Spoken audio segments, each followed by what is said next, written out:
Welcome to the channel, ladies and gentlemen. We are live, ready to rock and roll. Battle World on a Sunday night. Coriander Kill and Eric with me.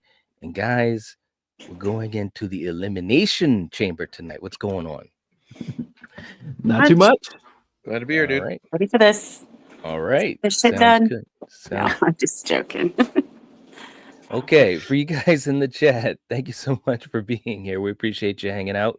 Let's see who we got. We got Super Tenor in the house. What's going on, man? Good to see you. Saying hello, gang. We got Paula in the house. What's up, Paula? Jerry, what's going on? Good to see you. Hope you're doing well. RJ, yeah, that's right. it was popular in the WWE, wasn't it? All right. Mr. Rick's in the house. We got Spoof. We got Mega Giants in the house. Oliver is in the house. What's up, Oliver? Good to have you. Hope you're doing well tonight, man. Good to see you. And we have Mike here, a new sub here. Love the content. Thank you so much, man. We appreciate you being here. Hope you enjoy this. This is going to be fun, man. We're doing something kind of a twist on Battle World that we're pretty excited to do. We got Julie in the house. What's up, Julie? Thank you so much for being here, Julia. We appreciate that. Saying, hey, everyone, remember to hit the like button. That's what I'm talking about. Good for you. Good for you. All right. Good to have you here too, Paula. Doom's in the house. All right. Oliver saying, I'm all right. How's everyone on screen? Doing well, man. Yeah. Doing well. Really excited to do this and excited to see what you guys think of it. Very much so. And hey, we got Rachel in the house. Hey, what's up? Hello. Good to have you here. Hope you're doing well. All the way in Australia. Okay. Oh, Oliver said the Elimination Chamber is here in Toronto in February. Really? Nice. Wow. And that's a coincidence. Very cool. Let's see. And I think I've caught up to everyone here. Okay. Very cool. So guys, what we're going to be doing is a twist on Battle World. If you guys have been part of our Battle World live streams, you know how we do this. We rank and score these films based upon categories, and we give a point to the film that we think should win the category. And as always, for you guys in the chat, if you would like, we try to get to as many comments as possible, but we can't get to them all. But if you do send in a super chat, first of all, we appreciate that. It helps out the channel. But you can actually put that super chat amount to the film of your choice. So if you send in a $3 super chat, you can put those 3 points to the film of your choice. Okay, so tonight, instead of two films, a film versus a film, we actually have tournament style, multiple films that we're going to be tackling. So somehow, Eric's shaking his head. Somehow we're going to figure this out, and we have the wheel that is going to determine which categories we will be grading them upon, or scoring them upon, I should say. Okay, so we have our bracket. We have 8 films. Okay, so just to go through the films that we have Evil Dead from 2013. We have Hereditary. We have The Omen 2. We have Smile. We have Pet Sematary. We have Phantasm. We have It Follows. And we have Malignant. Those are our films that we are going to be diving into. Okay, let's get ready to do this thing. Eric, and let me just double check too. Eric, that Evil Dead, that is from 2013, right? Correct. Yeah. Okay. Do you know I did that off of memory? Show off. Hey, man, when you got a lot of, apples you're juggling, it's absolutely crazy. Okay, guys. So this is what we're going to do. Our first matchup for the night, this big time, baby. We've got Evil Dead versus Hereditary. Okay. Jeez. So you so you guys in the chat, start letting us know what you think. But as always, we have to do this based upon the categories. And we're going to actually have categories that we're going to grade or score these films on. Okay, so that's the big thing. Okay, so let's pull up a wheel and see where we go. So we've got multiple categories that we can choose from, or I should say that the wheel can choose from. So let me just pull those up. Okay, here we are. We've got the effects. We've got the characters. We've got the story, the audience, the it factor, the villain, the best opening, the final girl or guy, and we do have the option to spin again, and we also have the audience. Okay, and what that means, if we land on the audience in the chat, we can have a vote on which category we're going to go with. Okay. All right. So let's start. when did you pick the two movies? Did I miss something here? When did I pick How what did you two movies? choose the first two set of movies we were doing? Have you done it yet? I shuffled the brackets, and I shuffled. That's a good question, and I shuffled it 5 times too. So that's how we got it. Okay, because I didn't know if you were gonna do that. I thought, okay, gotcha. Well, Okay. the reason I did it before, and actually this worked out really well, is that no one had to go against their own pick, which at the end of the day probably didn't matter because everyone didn't know who picked what. So, all right. So let's start this thing off, man. We've got Evil Dead and we've got Hereditary. Let's see what we start off with first.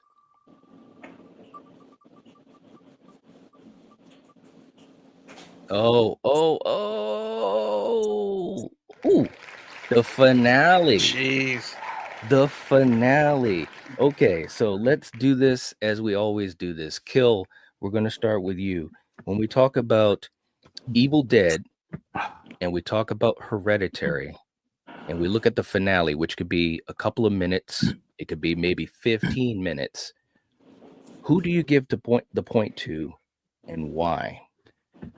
Well, one thing I just want to say is normally we know the movies we're talking about and we can rewatch them and this and that. I remember the finales of both of these, but I'm trying to think of and remember all the little minutia and little details. With that being said, for me, I think I'm gonna go with Hereditary just for the oh shit moments, and no spoilers here. If you have not seen Hereditary, please once this broadcast is done, go check it out because it will blow your mind and it's full of like wait, what was that? Like what? Right.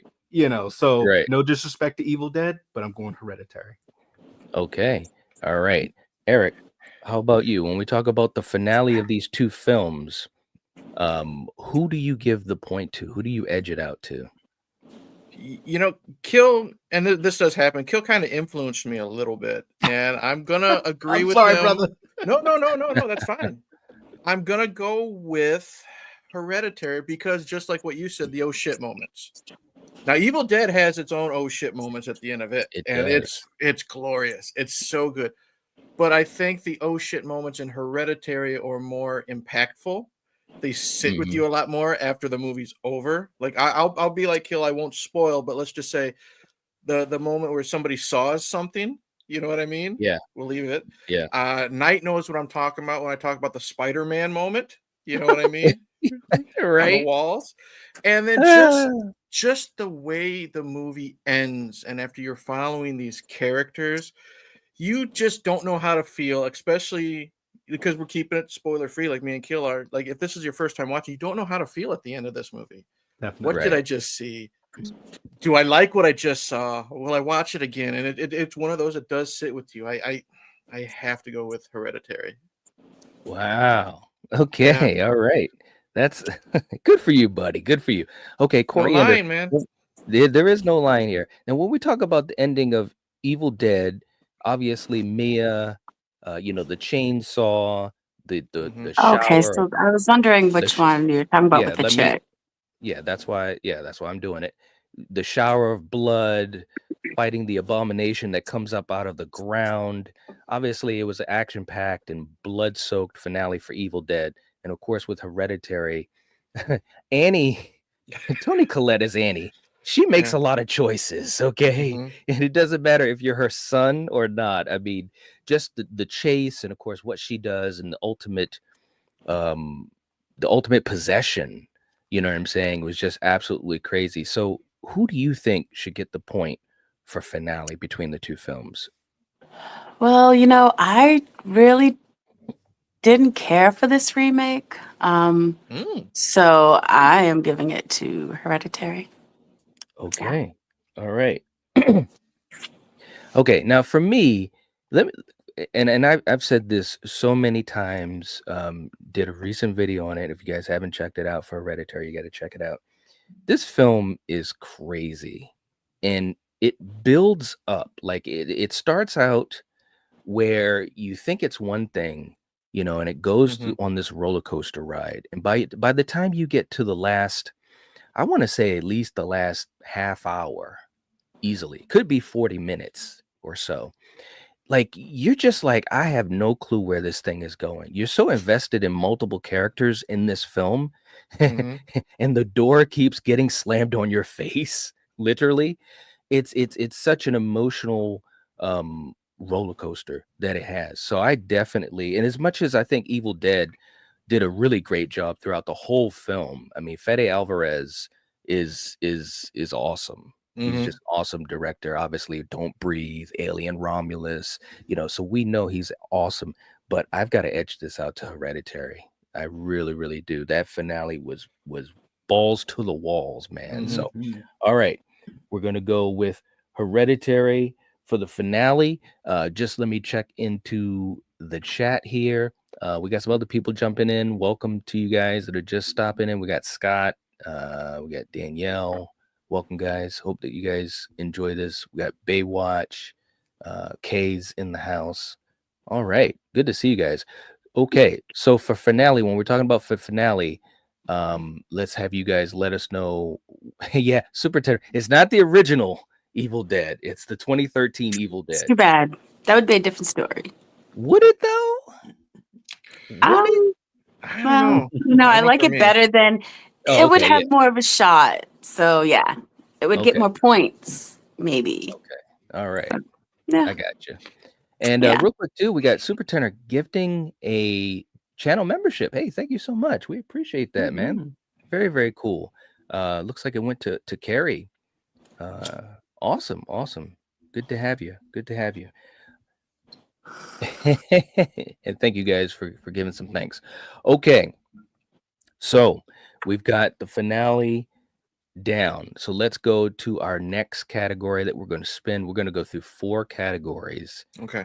Okay, we're going to go through 4. So let me just pull up the wheel again and let's see what we get. Okay, here we go.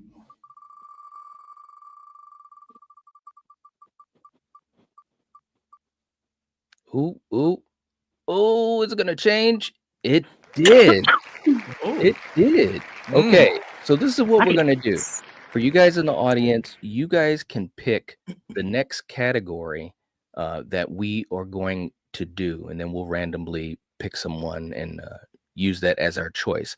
So again, for you guys in the audience, let us know which category that you'd like to score in this face-off with Hereditary and Evil Dead from 2013. Okay, so again, we've got the story, the special effects, the characters. We did the finale already, so we're not going to do that again. We've got the final girl or guy. We've got the best opening. We've got the villain, and we've got the it factor. Okay, so you guys in the chat, we'll give you guys a couple of seconds. Let us know what you would like us to do next for a category. Okay. And hey, Mr. Rick, what's up, man? Okie dokie. I feel so powerless right now. I know. Right? I know.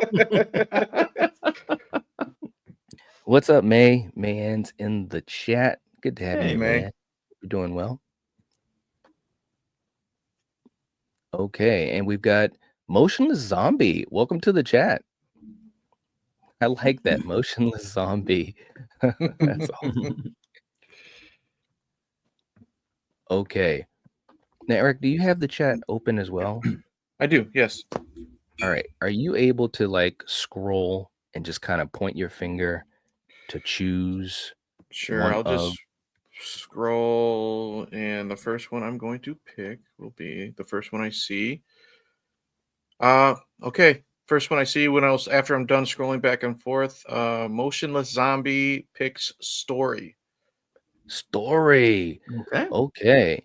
Okay. So when we talk about story, okay, so again, Evil Dead versus Hereditary. Let's go through this and see what we think. Kill, let's start with you. When we talk about story, overall, the story of these two films, who gets the point and why? This is the interesting one, and at first I was like, "Oh, this is going to be an easy one," but then again, the Book of the Dead kind of changes things a little bit.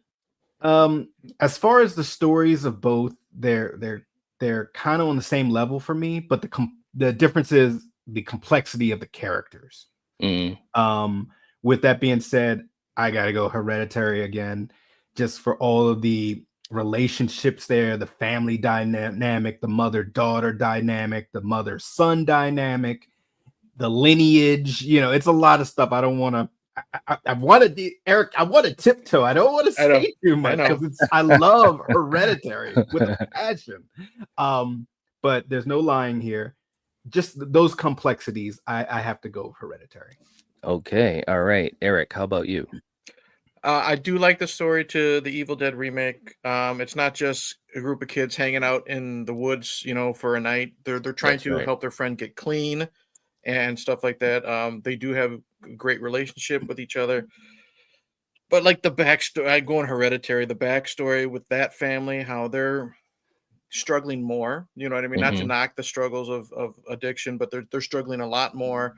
The backstory with the grandmother, and then just how it just builds up and up and up. The scene with Charlie that we all know, the fact that Yeah. that's not the ending, that's like in the first 30 minutes, Yep. and it builds from there because you think she's the main character, but then we get more and more. There's just so many peaks that you got to climb, and then that the way it ends, it's got to go Hereditary. Okay. All right. Coriander, how about you? Yeah, definitely Hereditary. Okay. I mean, these guys said it. I could repeat it, but yeah, Okay. Well, no. I'm gonna also say Hereditary, but I'm gonna give my opinion on it, which is, here's the thing, man. That scene with Charlie alone, right? Now I remember Mhm. when I first saw this film, I was enjoying it. It definitely had this different type of vibe to it. When you talk about Ari Aster, he really has a unique way of doing his movies. You know what I'm saying? Mhm. And when you're watching the movie, you're so invested in um Peter and Charlie getting home, right? Because Charlie's having this reaction to the peanuts. And so this was in other words, what I'm saying is it was very smart of him to do this moment this way because you're so invested in them getting home. You're so focused on get home. And Peter's rushing down the road. And, why would you think anything's going to happen? Or at least the way that it did. And when it happens, Ari Aster doesn't choose to show Mm-hmm. what happens, right? So in my mind, when it happened, I was like, what? Wait a minute. Did what happen? And then of course everything's focused on Peter in the car. And he starts to glance at the rearview mirror and then he cuts away. And then he goes home and he's all messed up. And the way he just walks right now, and I'm thinking, and you never, this scene goes on for like 15 minutes, right? Mm-hmm. Easily. And so anyways, I just think that is a quick snapshot of how this film really just pulls you in. It's absolutely crazy. And it's good filmmaking. It really, really is. Yeah. There's no doubt about that in my mind. The fact that he doesn't show you makes it more. This isn't a pun, it makes it more impactful, that scene, you know what I mean? Because your mind is visualizing it. You know what I mean? Mm-hmm. That's right. And this isn't too much of a spoiler, the fact that he just goes to bed and it's Toni Collette that sees the aftermath.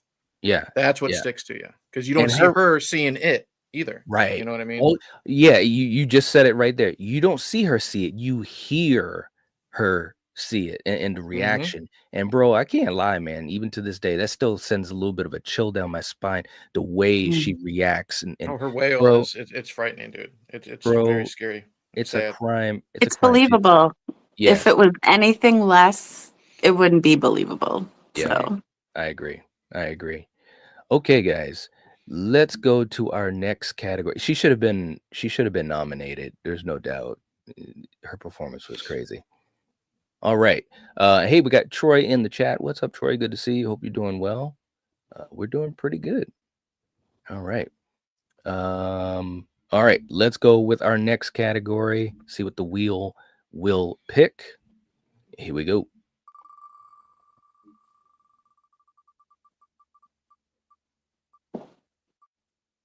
Oh, all right. The opening, the best opening. Okay, Kill. Let's start with you. When we talk about, again, Evil Dead 2013 versus Hereditary, which film has the better opening? I'm really trying to remember how each opened. Okay, so for Evil Dead 2013, we have basically it's almost like a callback to the original films where you have the girl that is tied up to the stake with the father. And they're basically going through an exorcism of sorts. And to me, when I saw this scene, it immediately told me, oh crap, we're not playing. Based upon what she was saying to her father, what he has to do to her to free her, because she is possessed. She is a deadite, or she becomes a deadite. You see her transform to a deadite. And of course, the opening of Hereditary shows Annie and the family going to the funeral of her mother, and basically the setup when she's giving the eulogy at the mic. Okay. And thank you for that refresher, because those are kind of the two ways that I remembered it. And I'm glad that my memory still is a little intact. So yeah, they're both doing two different things. One, you have the build up kind of setting the world tone. And then the other one, you're right into some deadite action. Yes. Man, this is tough. I really like both for what they're doing. But I'm gonna go Evil Dead because I actually did like this remake, and I do remember that scene, and it kind of hit me like, oh, they're starting right off the bat with the dirt. So yeah, I want to give some flowers to Evil Dead here. Okay, all right, Eric, how about you? I gotta go Evil Dead. I like the setup that Hereditary is doing. There is some sense of dread and stuff like that, but Evil Dead is showing that this is a new Evil Dead. This isn't some hokey shit. Like no offense to the original, which was straight horror, but it kind of ran its course and went into comedy by the time we got to Army of Darkness. We're starting hard, we're starting dirty and grimy, and all bets are off if a man's basically sacrificing his daughter through an exorcism. Gotta go Evil Dead. Okay, all right. Coriander, how about you?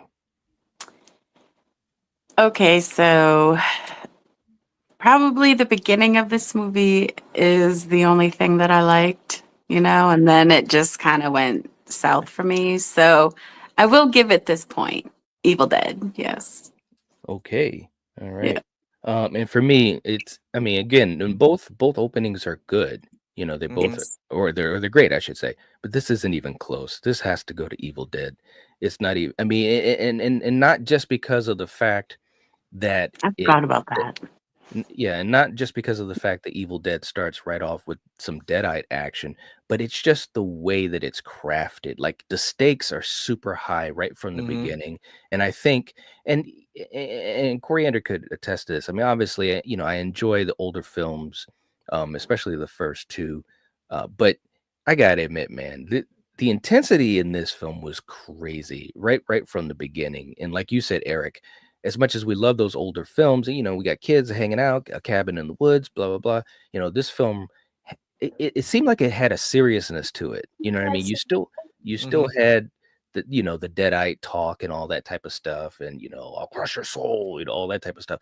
But it was so serious right from the get go. So to me, this isn't even close. This has to go to Evil Dead 2013. Okay. All right. In the chat, Mayan saying two of my favorite movies. Oh, there you go. That's what Mhm. makes this tough.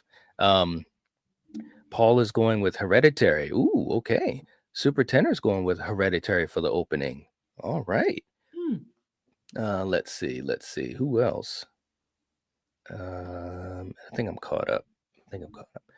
Okay, so we've got the opening down. We're going to go to one more category. One more category. And again, guys, if you have a favorite between Evil Dead and Hereditary, if you send in a super chat, we will add those points to the total. Okay. All right. Let's spin the wheel again. Let's see what we get.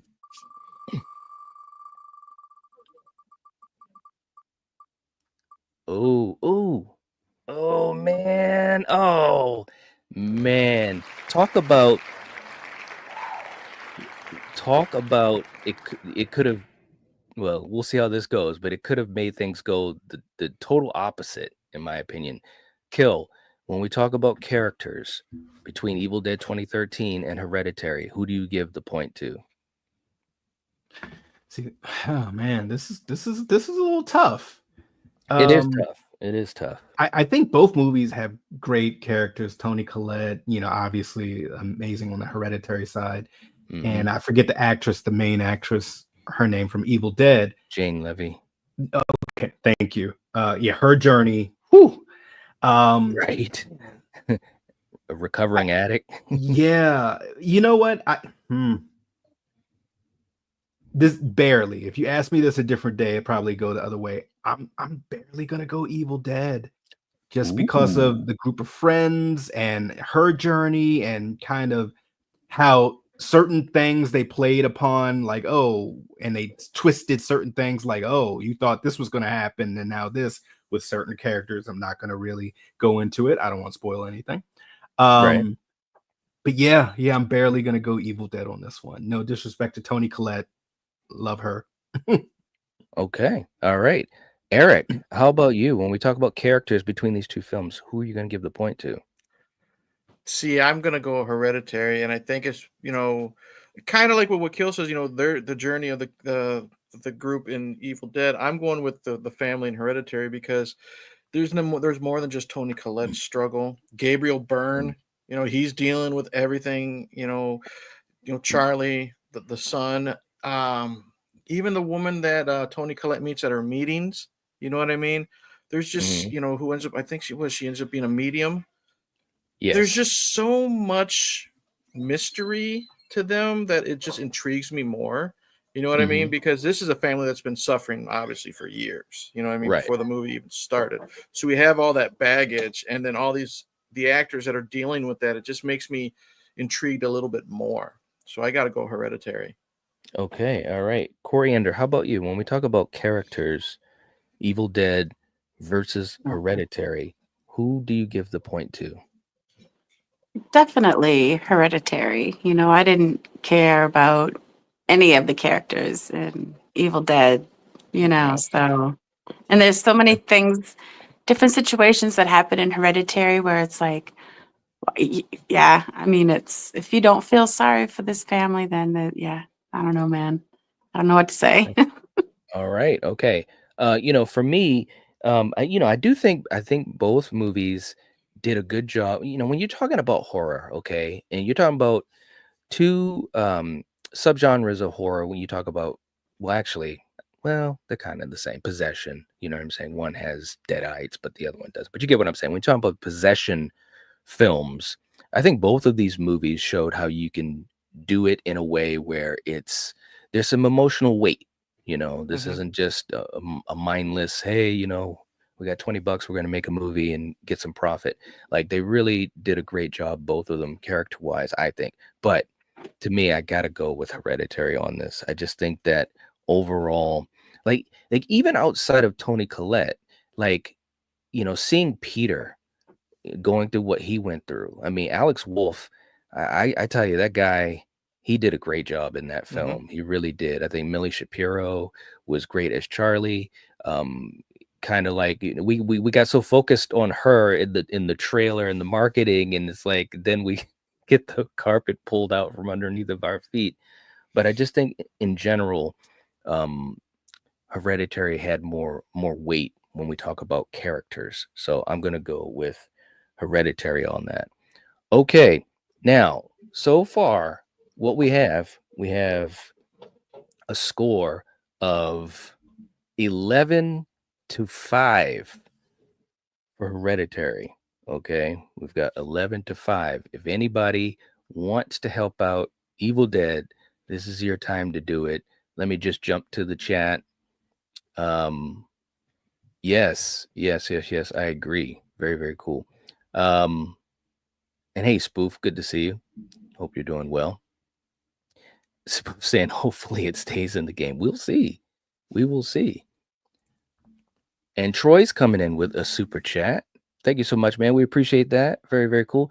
Saying, give the last one to Evil Dead, but this is for Hereditary, best horror in the last 10 years or so, along with When Evil Lurks, in my opinion. All right. Hey, man. Well, we will put that towards Hereditary. Hereditary's running away, man. Wow.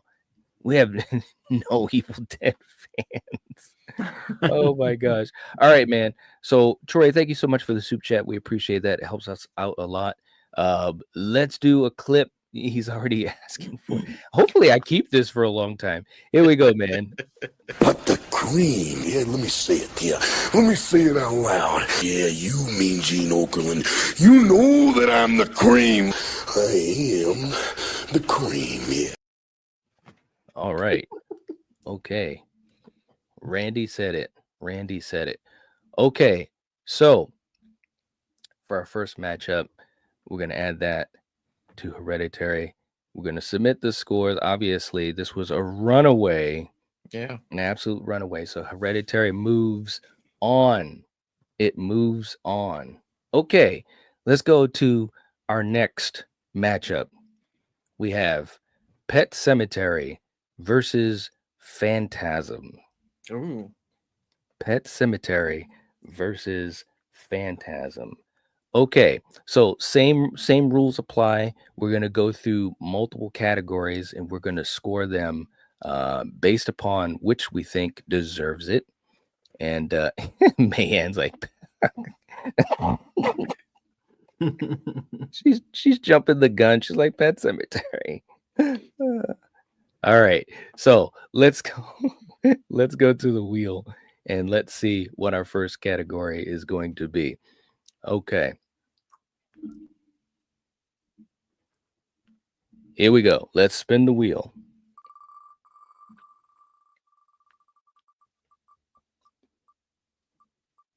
Ooh. Oh. Wow. Okay. All right. The opening.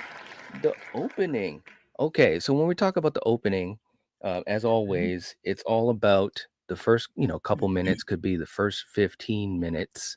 And it could be a little bit more sometimes too. But Kill, when we talk about Phantasm and we talk about Pet Sematary, obviously two different types of openings. Phantasm obviously kind of getting right into the crazy supernatural stuff, and Pet Sematary being a setup. Who gets the point and why? And we are talking about the original Pet Sematary, not that remake from a Yes. few years ago. Okay. Yes, the original. Yeah. Like, yeah. we're talking I about the knew that I original. was being facetious, but okay. Yeah. Yeah, they both are doing different things. But you know what? There's no lying here. I love the beginning to Phantasm because Phantasm just has so much going on that it just leaves you wondering what the hell is going on. Who's this tall guy? Right. Where are we living? What's going on? Is this a horror movie? Is this a sci-fi movie? I don't know. Right. No disrespect to Pet Sematary. I gotta go Phantasm. Okay. All right. This is interesting, man. Eric, I can't wait to hear this. Eric, who's gonna get the point for the opening? Is it Pet Sematary or is it Phantasm? Both are really, really good. I'm gonna give it to Pet Cemetery because of less is more, and lots of times that does weigh a lot with me. And no, it's not just because my love for it. I know. I just love. wanted to see what you were gonna say, man, because I know Pet Sematary is like your favorite, bro. Yeah, I do love the opening scene, the what the fuck moment in the graveyard in Phantasm and where it's gonna go. But I think that opening crawl of the actual cemetery itself with the little kids reading the gravestones, that type of stuff is good. And then we get a little bit of dread because we have that close-up shot to the truck going down the road. Gage is saved by Fred Gwynn, Judd, and he gives that little look down to the road. Like he knows, like I said, he's an old man. He's lived there forever. He's seen some things, and he's gonna show them some things that they shouldn't be shown, and it's all in his performance. So you have that friendship and relationship built, but you also have that dread, like that's not a good thing where they're gonna go. So gotta go with Pet Sematary for this category at least. Okay, all right. Coriander, how about you? When we talk about Phantasm Yes. or Pet Sematary, Yeah. who gets the point for the opening? Obviously, I have to give it to Phantasm. I mean, it's got this most beautiful car, these two brothers and a goon friend, Ice Cream Jerry, who has, his what Nothing. was it? And yeah, so all I know is, yeah, it's such a fun movie from start to finish for me. And yeah, I have to give it to Phantasm. Okay, all right. For me, and I think that both of these have some really cool openings and some good setup for what each particular film is going to be doing, but I can't lie, man. I have to go with Phantasm on this, and I think the thing that I really enjoy a lot about the opening to Phantasm, kind of like what you said too, Kill. You just have no clue what the hell is going on. Why are we gonna go make out in a cemetery? What's happening? How did this Yeah. this lady turned into this old man, and you got Angus Scrim, the late great Angus Scrim, who just his physical nature just was like scared the crap out of me as a kid, man. The score pulls you in. I mean, it's just and it's just got that atmosphere that really just it doesn't let you go. Um, it's a fever dream of sorts. You know what I'm saying? So I'm gonna go with Phantasm for the opening. Okay, let's catch up with the chat here. Doom says, "Shout out to my boy, the tall man." There you go. There you go. Let's see who else do we have in here. And man, the OG Pet Cemetery takes it all. All right. Okay. I know. Yeah. Where is Jason? I know. Right. Let's see. You guys are too funny. It's just a dream. No, it's not. Right. Exactly. Okay. let's go to our next category. Let's see what we get. The spin of the wheel. Ooh, ooh. All right. All right. The special effects or the practical effects and what have you. Kill, between Phantasm and Pet Sematary, which film do you think should get the point for its effects, how it handles the effects and so forth? This is an easy one for me, and this time I'm going to go kind of a quantity kind of thing. I'm going Phantasm. To my memory, there weren't a lot of special effects in Pet Sematary because it's a more grounded story in a way. I mean, little zombie cat action here, zombie, baby kids, and things of that nature. But I mean, you got the tall man, you got orbs with blades. I mean, you got like all this rad stuff going on in Phantasm that once again makes you wonder, is this a sci-fi movie or a horror movie or horror sci-fi? I don't know, but it kicks ass. Gotta go Phantasm. Okay, all right. Eric, how about you, man? Phantasm had better special effects, making the tall man seem so tall and so strong, and the orbs. But I'm going Pet Sematary for the practical effects. The way Victor Pascal looks with his head, half of his head missing and the brain exposed. The way Church is pulled off the the frozen ground, that's kind of chilling to watch. They made a man turn into Zelda. You know what I mean? The character Zelda.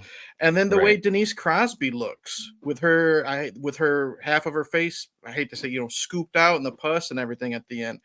I'm going to have to, I always say practical outweighs special. I got to go with the practical effects of Pet Sematary. Okay, all right. Plus that Achilles tendon slice with Judd, that still sticks with you. I hated that scene for a long time. All right, because it just felt so real, man. All right. Okay, so Coriander, when we talk about effects, Pet Sematary versus Phantasm, who gets the point? Oh man. I mean, Pascal did look really good. I mean, really. But is he like can he really carry it? It's like, damn. I don't know. I gotta go. I gotta go with Phantasm. Between the tall man and the orbs, I mean, those orbs once they get you, you're screwed. That sucks everything out of you. So, oh yeah, and it squirts it everywhere. Yeah. So yeah. Right. All right. For me, this is tough. This is definitely a close one because again, especially when you talk about Zelda, I mean, good Lord, man, that still kind of is so creepy to me. And really gets you. What you were saying too, Coriander, when you got the scenes where the spheres would attack and obviously just basically drain people, just ridiculously gross stuff. The tall man obviously had a lot of great scenes where there's some great effects. When you go into the room where you see into the other dimension, that was crazy, man. Especially when Reggie has to kind of save the day, so to speak. So put it this way, and I think Kill, you said it right off the bat. There was multiple things going on in Phantasm, and the question is, does that outweigh the couple of really great things about Pet Sematary that were done so well? I got to give the point to Phantasm. And again, this is just multiple things, man. Even the little creatures and stuff, man, they were just so creepy, and both of these films are old school. Obviously Phantasm is the older film. What they were able to do with a couple of bucks, I mean, it was more than a couple bucks, but you get what I mean, was just crazy. And that's why movies like this stand the test of time, because the craftsmanship is so amazing. So I'm going to edge this one out. This was tough, but I'm going to edge this one out to Phantasm. Okay. All right. Real quick too, in the chat, just to catch up to you guys. Let's see. And Troy is going with Pet Sematary. Very, very cool. Man saying these two scarred me for life. There you go. Parts Unknown going with Phantasm. Let's see. I think I'm caught up. Okay, all right. Let's go to our third category. This is interesting, man. This is who do it. would have thought? Who would have thought? This is crazy. Okay, so we've already done the opening, so we're gonna spin again.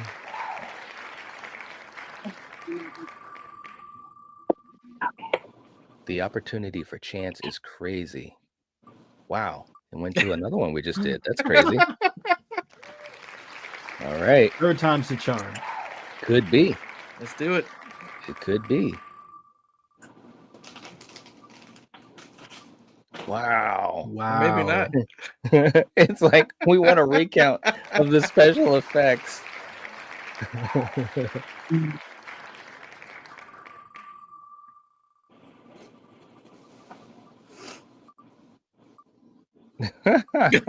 Are you serious? I know, right? Spin again. Yep. Here we go.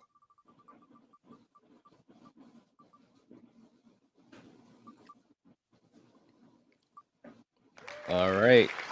When we're talking about the villain, chief villain. Okay, so Kill, for you, when we talk about villain scoring 1 point, Pet Sematary versus Phantasm, who gets the point and why? This is an easy street. I'm going for the tallest ninja on the planet that will just pop up and behind you. No, it's not. Just like, wait, what? Or just come through a mirror window.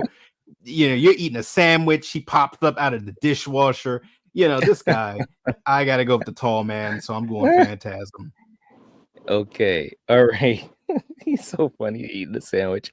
Okay, Eric, how about you? Who wins the villain category? Yeah, I gotta go Phantasm. I mean, Pet Cemetery. Really, what do you? I guess you could say Gage. You could say the burial ground itself. Like even Yep, you could. You could say Judd because he introduces them to. But there's no real set villain. You know what I mean?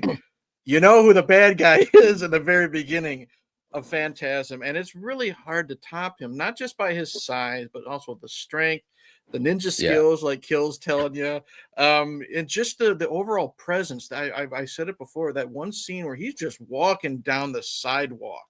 You know what I mean? He looks scary. He is intimidating. So, and the fact that what he's doing to all these people, gotta go tall man. All right, Coriander, how about you? Oh yeah, I mean, you have to give it to the tall man. This guy is like he can't die. He's been like every dimension there is. So I Right? mean, you're screwed. You're screwed. Right? Okay. All right. For me, again, this was as easy as cake. There is no way that Phantasm can't get this point, in my opinion. Because again, with the tall man, look, there's a reason that Angus Scrimm played this character over multiple decades. 5 films. It's just one of those characters that just stood the test of time. Still underrated, severely underrated, in my opinion, but such a great performance. And like you said too, Eric, you brought up a great point. Just walking down the sidewalk. Yeah. You know what I'm saying? Like you want to go and grab an ice cream from Reggie on a hot summer day, and you've got the tall man pimp strolling down the street, and you just know that he's the guy you don't want to mess with. Right? You just know that. And so it's absolutely crazy. So got to go with Phantasm on this one. Okay, real quick in the chat, we got David in the chat saying, "Hey guys, what's going on? Good to see you, man. Hope you're doing well." Hey. All right. Let's see. Who else do we have? We want to catch up with these guys real quick. Motionless Zombie saying, "I don't know much about Phantasm. I watched the first movie and was confused about what yes, join the club. Love Pet Cemetery though. Yes. Phantasm is like a fever dream. It's absolutely crazy. It's absolutely crazy." Man says we're at 25 likes. Thank you so much, man. We appreciate that. If you haven't hit the like button, please do. Okay. Man says this is the only one I'll give Phantasm. There you go. There Gotta. you go. And can I just say too that Angus is almost like, you know, oh my God, Freddy Krueger there, Robert Englund. Mhm. Yeah, he can only play Freddy. Just like for me, Angus can only play the tall man. If someone else tried to recreate what Angus started, it to me wouldn't work. You know, it just wouldn't look right. It wouldn't, because Eric said it, how his walk is, Mm-hmm. his famous boy, and Yep. just Boy. everything about him. He Right. just yeah. Yep, no doubt. Man's like, no fair, right? Yeah, good old Gage. Okay, all right. So we got 3 categories down. This is wow. This is awesome so far, man. Who would have thought? This is great. All right, let's spin the wheel and see what we get for the 4th category. Of course, and we're not repeating any categories, of course. Ooh, ooh, ooh. Wow. Okay, that would have been interesting, bro. If we had gone to the finale, that would have been interesting. Okay, Kill, when we talk about the characters, Pet Cemetery or Phantasm, who gets the point and why? Oh, I love the family dynamic in Pet Cemetery and how all that goes down in their loss and their pain.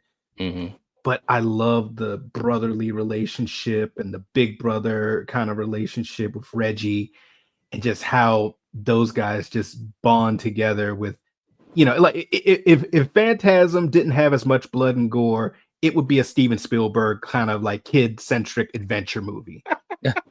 I mean, seriously, think about it, because in those movies, the kid was always the smartest one in the room, Right. and you got an old man like, trying to take him out. So think about that. It's there. Yeah. I got to go Phantasm. Just because of those bonds and Reggie and just the chemistry and the camaraderie. So Okay. All right. Eric, how about you, man? Okay, for me, this is easy. I am going Pet Cemetery. Although I love Reggie, and as the movies go on, he gets better. But in this one, he's cool, but he's not like Phantasm 2 and 3 cool yet. You know what I mean? And I really enjoy the tall man. The other characters, the brothers, they're good. I love Judd Crandall, Fred Gwynn. I really like Dale Midkiff as Lewis, because of his struggle on should he or shouldn't he with Gage. Mhm. You know what I mean? That the Right. whole monkey's paw playing God thing that weighs a lot on him. And I think through his performance as he loses his sanity sticks with me. I love Pascal as this kind of, he's this gross looking harbinger of doom mixed with an guardian angel type of thing telling him not to Jacob do it. Marley. Yeah, and I really love that, and I like the Rachel character kind of thrown in there in the middle. She doesn't know what's going on, and then she has to deal with it. Sadly, at the end, I think there's more memorable characters and their struggles in Pet Cemetery. Okay. All right. Coriander, how about you? So I am obviously, well, I'm not say obviously, but I'm gonna go with Phantasm again because I do like, the brothers, their relationship, because they only have each other, Right. and you can see how much his younger brother looks up to his older brother. Older brother. There's a scene where he's like chasing after him when he's leaving, right? To like what, go on a date or I don't know, go do something. Yeah. And yeah, Reggie. Yeah, he serves some good ice cream, so you gotta love that. That car's a character in all itself, so that has kudo points there. So yeah, man. There you go. All right. All right. For me, again, both of these films are great. And I think that character-wise, that It's tough, man. This is actually, um, man, this is really, really tough between these two films because I think there's great characters in both. Um, I'm gonna edge it out to Phantasm, and I'm gonna tell you why. And I love Judd and like I said, Pet Cemetery has a lot of great stuff, but the thing I loved about Phantasm so much is that you're in this film where right from the beginning you're put in the middle of it, and these two brothers, you actually said it very well, Coriander. These two brothers, they're all that they have, along with Reggie, of Mhm. course. Reggie kind of comes in, halfway through the film, and actually pulls the MVP at the end. Reggie pulled the MVP. He came off the bench and scored for the team. But these two brothers, bro, and Kill, you said a great point too. It really felt like it could have been like a Steven Spielberg movie. You know what I mean? The youngest kid, the kid that, the character that you may not think much of is the smartest one in the room and trying to figure this thing out. So that whole idea of them, on this big mystery story, it just, yeah, it edges it out for me, man. One of the scenes I love the most in Phantasm actually has nothing to do with the horror of it all, but is when you've got them sitting on the chairs playing some Playing music. the guitar, yeah. They're just playing the One of guitar. my favorite scenes too. And I just like, this movie is all right. You just get invested in these characters. And and Mhm. not to go off on tangent, I'll try to keep it. But once you go through the whole series, especially when you get to part 5, and I said this when we went through the series a long time ago on the channel. By the time you get to part 5, bro, there's a lot of emotion, man. Mhm. Just as a fan of these characters that have been together for a couple decades, as far Yeah. as the movies, right? Because Phantasm was in 1979.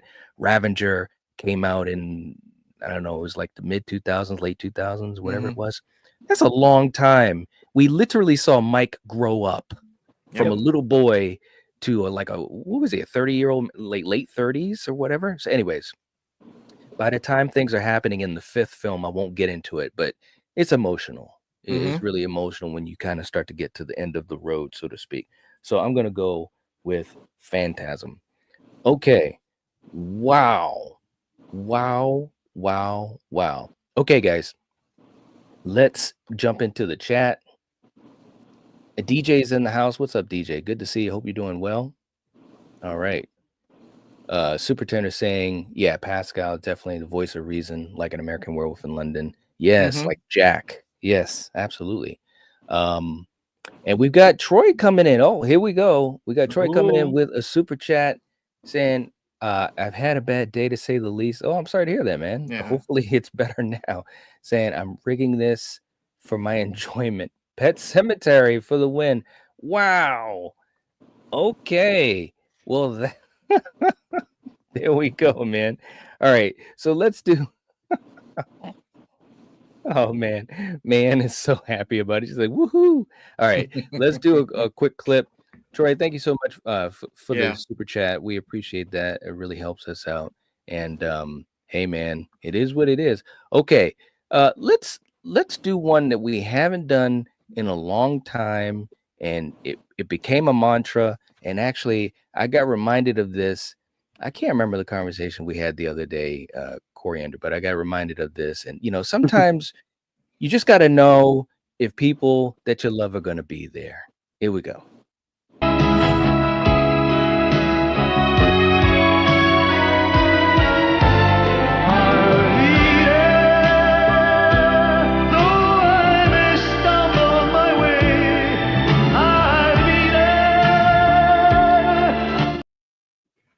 There it is. There it is. Just like Yeah, that. there it Mag is. is Mag is in the house. What's up, Maga? And man, look at this. Man's putting the link to our Phantasm stream. That was awesome, man. That was so long ago, man. Woo. Thank you so much, man. We appreciate that. Yeah. She's singing it. She knows what's up. Jeez. Aw, Yes. I'll be there. Okay, I'll be guys. So, wow, man. So this literally changes everything. All right. So, and hey, Jamie's in the chat too. She says, "Oh my God, I came in here and I'll be there is on the screen." Poor Coriander, laugh out Yeah, loud. great timing. Thanks, man. Just when you thought, just when you thought. Okay, Yeah. so now this changes everything. This literally moves the score up. So we've got a score of 13 for Phantasm, and adding in Troy's super chat, it brings Pet Cemetery to 23. Wow. 23 to 13. So for you guys in the chat, we'll give you guys a few seconds. If anybody wants to help Phantasm, this is the chance. Who would have thought? First of all, who would have thought it would have been the score it was? I'm not gonna lie, man. I am not gonna lie. The wheel, hey, it's all about the wheel. You don't know what categories the wheel is gonna land on. So this is absolutely crazy. Okay. So again, anyone in the chat, if you're a fan of Phantasm, if you want to send in a super chat to help the points out, then this is the time to do it. We're going to get ourselves situated for the next matchup. Who would have thought, man? Hey, Ryan, good to see you. Hope you're doing well. I know, man, you're so right. She said, Jason, where are you? He's going to be pissed. Hey, man. Yep. Hey, you got to be here, right? Yep. You know, that's what it's all about. That's what it's all about. That is what it's all about. Okay, guys, who would have thought, man? So it happened. It happened. Pet Cemetery. Wow. I'm okay with that. Wow. Yeah, I bet you are, man. I bet you Right? are. This is crazy though, man. Those points. Yeah, Mhm. that's screwed, you know. It was Us based Phantasm fans. Well, it was based upon the categories, bro, and we didn't know what was going to be picked. We didn't know. So, okay. Our next matchup that we're going to have is Damien, the Omen 2 against Smile. Oh, wow. Okay. The Omen 2 versus Smile. So let's get ready to spin the wheel. As always, we're going to give the point to the film that we think deserves it. For you guys in the chat, let us know what you think. We can't get to everyone's comment, but if you send in a super chat, you can put the points towards the film of your choice. Okay, here we go, guys. This could be crazy.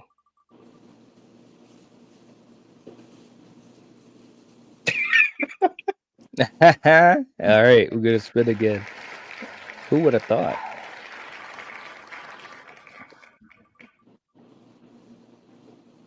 Wow, it went on it again. That's crazy. All right, let's see if third time's the charm.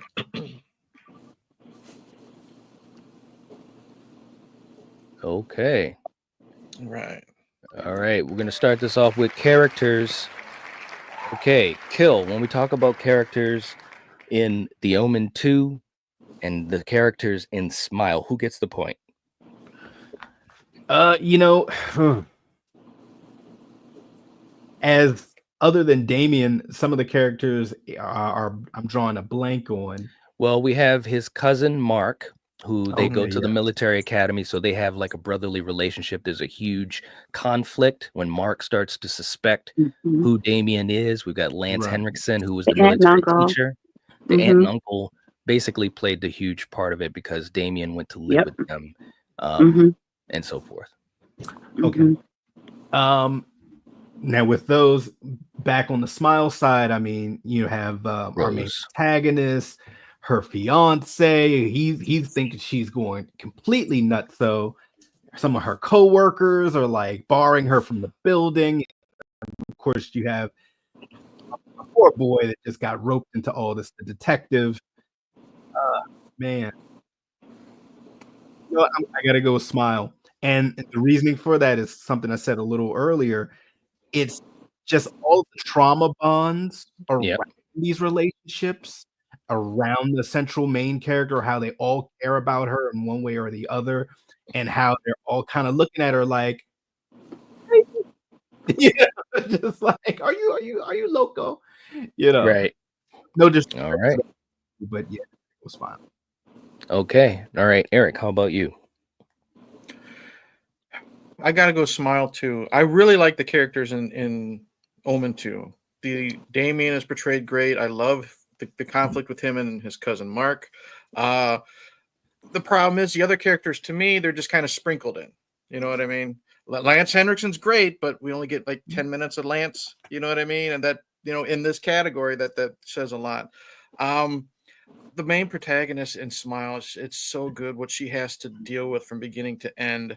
The cop that's trying to help her. I like, and then her family, her sister. As Forgot about bad her. as she can come off, you know what I mean. By the end of it, you understand why she has that relationship with her sister because of the history with their mother, and then Mhm. she doesn't know what's going on. So you kind of understand, and yeah, I just gotta think the characters are more memorable, and you have that time frame. They have to deal with solving this problem, and that makes their characters more likable. And Mhm. I don't know if relatable is the right word. You know what I mean with the situation of the movie, but I think there's just more to those characters. All right. Okay. Let me bring Coriander in there. Coriander, are you there? Yep. Yes. Okay, when we talk about characters, who Yeah. gets the point for Omen 2 or Smile? So I love this is like one of my out of the 3 movies, okay, out of the Omen trilogy here. This one is my favorite. Um I think the kid who played Damien, he did Mhm. so good. The Mhm. relationship between him and his cousin, they were like brothers. They were so close. They grew up together. All Right. right. Um, his aunt and uncle were pretty much like his parents. Mhm. What else? He finds out, he's like the Antichrist, and how he like reacts to that. I mean, all these things. Even the dude who runs the business, the company Right. is, it's like all these characters. It's I don't know that I love the characters in the Omen. So yeah, I have to go with the Omen. Okay. All right. For me, this is challenging because there's obviously good characters in both. I mean, obviously in Smile, it's mainly you've got Sosie Bacon as Rose, and also Kyle Gallner. I want to give a shout out. Always want to give a shout out to him because I think he's fantastic, truly underrated, and he definitely needs more spotlight and starring roles. But they're the main characters in Smile, and then of course with Damien the Omen 2.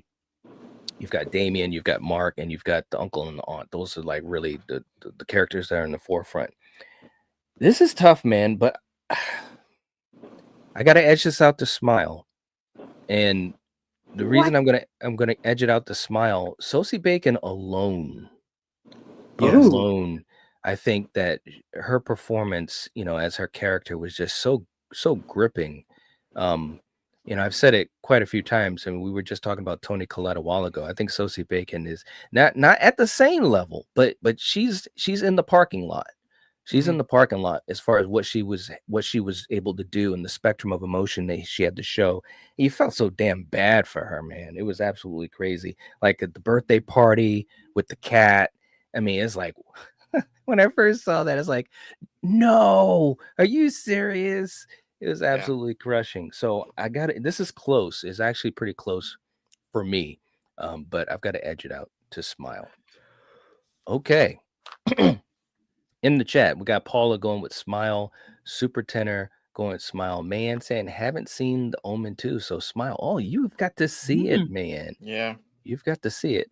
We're at 30 likes. Okay, thank you so much, man. Um, Troy's going with Smile. Let's see. Parts Unknown is going with Smile, saying I love the first uh Omen film. Yeah, I mean it's a classic. It's an absolute classic.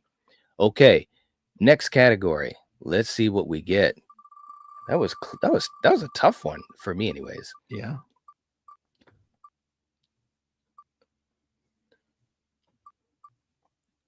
Okay, the finale. The finale. All right, Kill. Let's start with you. When we're talking about the finale for Omen 2 and for Smile, obviously at the end of Omen 2, everyone realizes who Damien is, and the Yeah. uncle and the aunt, they go through their stuff. What do you think, man? Who gets the point between the two? You know, there's no lying here. I love the ending of both of these. Mm-hmm.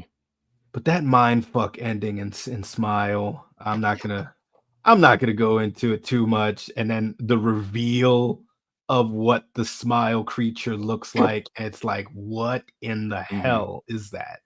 Right. And it's just, yeah, Smile. I'm sorry, I gotta go. I don't even want to say anymore. Smile.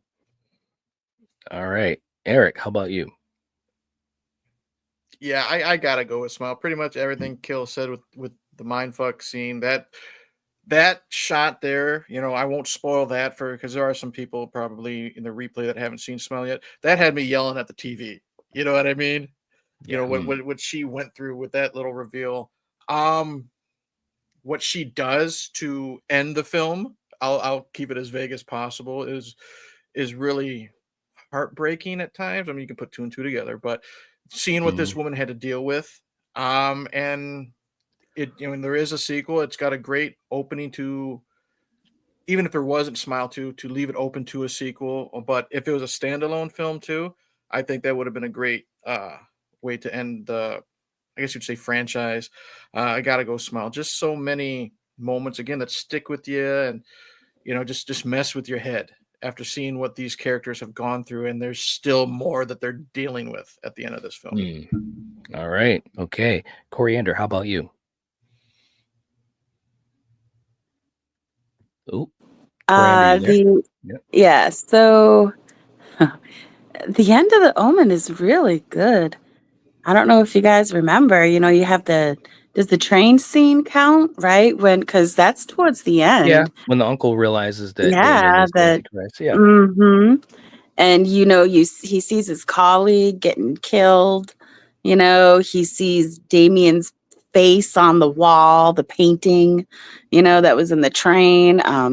Then in the museum, this is like the first time you see it, you would have never have known that the damn aunt was in on all this shit, right? Because she's like, Damien, and he just he did away with her like I don't know. I'm just so shocked that he did what he did, and so yeah, that finale is it's really good. So I'm gonna give it to The Omen 2. Okay. All right. For me, again, both of these finales were really good, but I got to go with Smile on this one. I got to go with Smile because at this point, and when we saw it in the theater, it was just like, what's going to happen here? How is she going to get out of this? And then, of course, she has her confrontation at her old house with her mom, dealing with the whole trauma of everything. And kind of like what you guys had said, the twist. I mean, there's like 3 twists at the end of the film. And when the film ends, you're totally like, are you freaking serious? Like, wow, it's a real gut punch. And it's also there's a lot of sadness involved in it too. So I've got to edge this one out to Smile for the finale. Okay. All right. Let's see it right real quick in the chat too. So Paul is going with Smile. Ryan is going with Smile. Okay. All right. Mayanne also going with Smile. Very, very cool. All right. Let's see what we got for the next category here.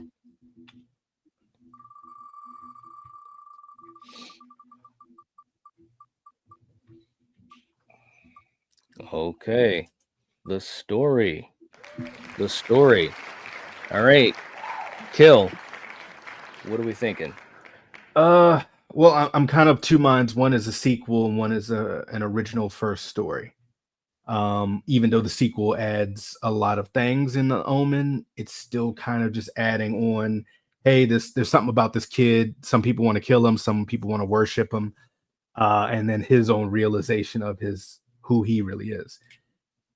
I'm gonna go with Smile, and my reasoning for that is there's trauma between the sisters, obviously things they went through, PTSD, whatever you want to call it, with their mom. So there's struggle there. There's struggle with our main protagonist and her fiance. There's struggle with her and her job. And then when you tack on the traumatic thing that she witnessed that causes her to be infected with the Smile being, and all of the things that it does to just make her go crazy and ruin every relationship around her and rip it to shreds, and it just takes glee in it. It takes glee in like having, I'm sorry, the therapist come to the house and talk to her on numerous occasions, Right. and then that last one where she just is like, it's like, oh no, like, why are you doing this? And just start talking in that, Smile voice. You suck. I'm going to eat your cereal. It's like, oh my gosh. So yeah, when the protagonist is an asshole, you always get my vote. So shout out to Michael Myers, with the chiclet teeth. Yeah. So I got to go Smile. All right. Okay, Eric, how about you? See, for the reasons Kill mentioned, that's why I'm going to go with Damien, because with it being a sequel, you have more to add to the story. And what I really like about this is how big is this group that is watching Damien? You got Lance involved, you got all this guy involved, this woman involved. How big does it go? Right. And what really pushes it over the edge for me is as much as I like Smile, the fact that when Damien finds out who he is, that's a cool twist that they go with in the story. And I like that. If it was just him dealing with it, and maybe they found out like right at the end he knew what he was. No, he found out a little earlier, and that we were able to build upon that too. So I think the fact that Damien knows what he is helps the story for me. So I'm going to go with Damien. Okay. All right. Coriander, how about you? And just to say, a little something after what Eric just said, and not only, what he just said about Damien, it's like he also ends up, once he finds out who he is, he takes people out, and people out, like I said, that you would never expect. So, and how hard it was for him to take out one individual. So yeah, I mean, I'm going with the Omen. Okay. All right. For me, this is this is really challenging because you've got and to me, I don't even look at it just as one is a sequel and one is a standalone. You got one movie that is portraying an individual as the Antichrist, and how would that look? How would that work? And as far as I know, this franchise was like one of the first major ones to do it. You know what I'm saying? At least at this level. And how does that work? How does that look? And then of course the other story is dealing with an entity that you don't understand a lot about, and you're trying to deal with it. You've got a countdown basically going on that you got to figure this out. It's tough, man. But jeez, man, if you ask me this later on, I might have to change. I'm gonna go with Damien, and the reason I'm gonna do that is because of the fact that you assume that he's the villain. Okay, and this isn't so much of a spoiler, but you assume that he's the villain. But for a lot of this movie, it's like you totally sympathize with him, and that's because of how the story is crafted. This bond that he has with his cousin and his family, and then understanding, what he is or his destiny or what have you, and how that changes stuff was really interesting to me. And I thought they did a really good job of it, and even a better job of it than the original, which is a classic. Of course, this story is different than the original because in the original he was just a little boy. So I got to give them so much credit for being able to really get you invested in the Antichrist. It sounds so horrible to say. All right, so I'm going to give the point to the Omen 2. Okay, all right, real quick, just to jump back to the chat. Let's see. Super Tenor is going with Smile. Okay. And we got Mayanne going with Smile. Paula's going with Smile. Let's see. We got Sean in the chat. What's going on? Good to have you here. Hope you're doing well.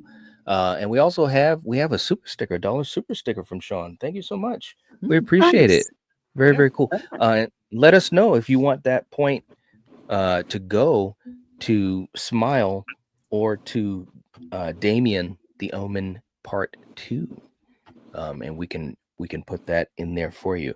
Okay, so this is absolutely crazy because right now we've got a tight race here. This is a tight race. Who would have thought with all of these, All right. So let's get ready to go. And Sean says he's going to go with Smile. Okay. So we're going to go with Smile. Okay. So that definitely widens things a little bit. All right. So I'm going to put that in for you. Man's like, nice. Man's like a cheerleader on the sidelines. Mhm. Okay, so it's too funny. All right, let's go to our next category by the wheel. We've got one more category that we're going to do, and let's see. The Omen is behind right now, but not by much. So if you are a fan of the Omen, this is the time. No. This is the time. Okay, here we go. It's only a score of 8-5 or 8-6, I believe.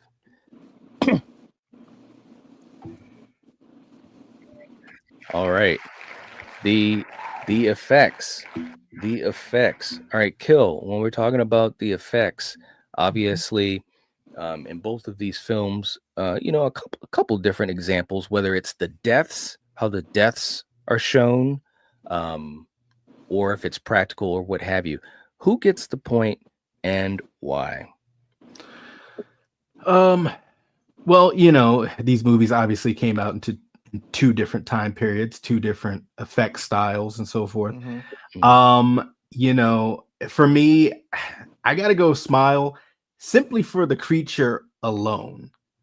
And then of course, sort of like I illustrated, every person who gets possessed with the Smile demon or whatever, and the demon wants to speak and kind of mess with our main protagonist even more.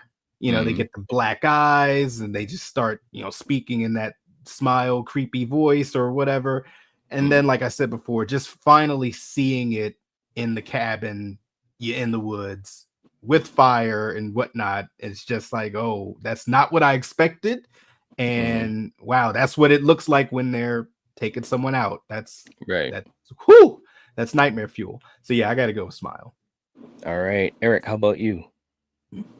See, this is more tough. I think I'm gonna lean more towards Damien Omen 2, and I think it's because I wasn't a big fan of how the Smile creature looked. That's just me. Yeah, There were I'm some with people that you. weren't. When what is it? Is it Meshach Taylor that gets split in half with the Yes, I was That's an thinking awesome about that scene, in the dude. elevator. That looks Yeah. great. Mhm. You could take or leave the one lady, with the crows or the ravens, but it's not bad for its time, and that's what I'm taking into consideration is the time frame and the budgets. I think Damien Omen 2 did a better job with what they were given and the time it came out. Smile is really good, but it's hard to it's hard to top between the two of them. Misech getting sliced in half, dude. That was really really good, and again for the budget and time, it's very impressive. right. So I'm gonna go with Okay. Omen 2. Okay, all right. Coriander, how about you? I mean, yeah, I've been going Omen 2 all this time. I mean, it's not going to change. So, well, All maybe right. not, but so far it hasn't. All right. All right. Real quick, too, in the chat, Motionless Zombie saying Omen 2, the elevator scene had me shook and terrified of elevators as a kid, right? Yeah. I Good still point. hate elevators. Yeah, I've always had a thing for elevators, and that has Yep. never changed. Especially those glass We- ones. Yeah. And Yeah. the first time I was in a full glass elevator where even the bottom, I almost felt like I was like disoriented. I hated it. It Yep. sucked. All right. We got JPEG in the house. What's going on? Saying sorry late to the party. Hey, well, welcome. Glad to have you here. We got Jeff in the house. What's going on, Jeff? Good to see you. Hope you're doing well. Um, you guys are too funny. Super Tenor is going with Smile. Okay, all right. Now for me, the effects. This is actually tough because you have one film that went with special effects, and I'm talking mainly about the ending of Smile. With the creature. I could go either way on the creature. I know some people love it, some people hate it. But obviously, like, when it entered into Rose, showing that obviously the special effects, but it was made to look kind of nightmarish and not Mhm. real. And I get that. That's what the movie was. That's fine. Whereas with something like Damien the Omen 2, the effects were made to look a little bit more whatever. Like when you, again, that elevator, that was the first thing that came to my mind, the elevator scene. Mhm.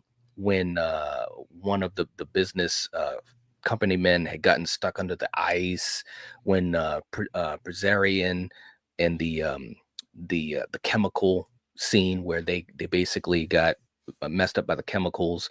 The crow thing was, it is, or the raven, whatever. That was, it is what it is. But this is actually tough because one is kind of more surreal and the other one is like a little bit more grounded. Mhm. This absolutely could go either way. I'm gonna edge it to the Omen. That elevator scene, bro, like that also, and I know a couple people have said it, the elevator scene messed me up for a long time. Just the cables coming through, and of course the Omen, and we've talked about this before when we've talked about the Omen. I mean, this is basically where Final Destination got a lot of its ideas, man. Just the domino effect of one thing going into another, and then someone gets killed. And I've always loved that stuff. That's why I love Final Destination as well as a franchise. But I'm gonna edge this one out to the Omen. Okay, all right. And let me just catch up to the chat real quick. Super Tenor's going with Smile. Okay, and you guys let us know what you think. Mayanne is going with Smile. She's been going with Smile all night. And then she says, "It's all for you, Damien." Yeah, right. I know exactly. Okay, so we've got the 4 categories. Let's pull up what we have for the score. This is close, man. This is the closest one yet. Wow. Okay, let's pull this up right now for the Omen 2 versus Smile. We have a score of 8-9. Oh, 8 wow. to 9. So if you are a fan of the Omen or of Smile, well, actually of the Omen because it's behind, if you send it in the super chat, that will be added to the point total. Okay, this is the closest one we've had yet. Yeah. Wow. All right. And real quick too in the chat, JPEG saying, "Who thought the special effects in the Critter film series was impressive?" It had some moments. I keep thinking of that big critter ball. You remember that when it was Yeah. rolling? Like, I haven't seen those movies in a long Gotta time. love the 80s, man. It's true. It is so true. Okay, guys. Wow, we've got a 1-point difference. We're gonna lock this thing in. This is crazy. 8-9. Good for Wow. you, Smile. Wow. Who would have thought, man? Like these scores, as far as how they're kind of panning out, I would have never thought. Okay, guys, we're gonna move to our next one. We've got It Follows versus Malignant. Okay, we've got It Follows versus Malignant. Okay, I This is need to gonna be jump in absolutely here, crazy. Knight. I have not seen Malignant. Oh, you So haven't? Ooh.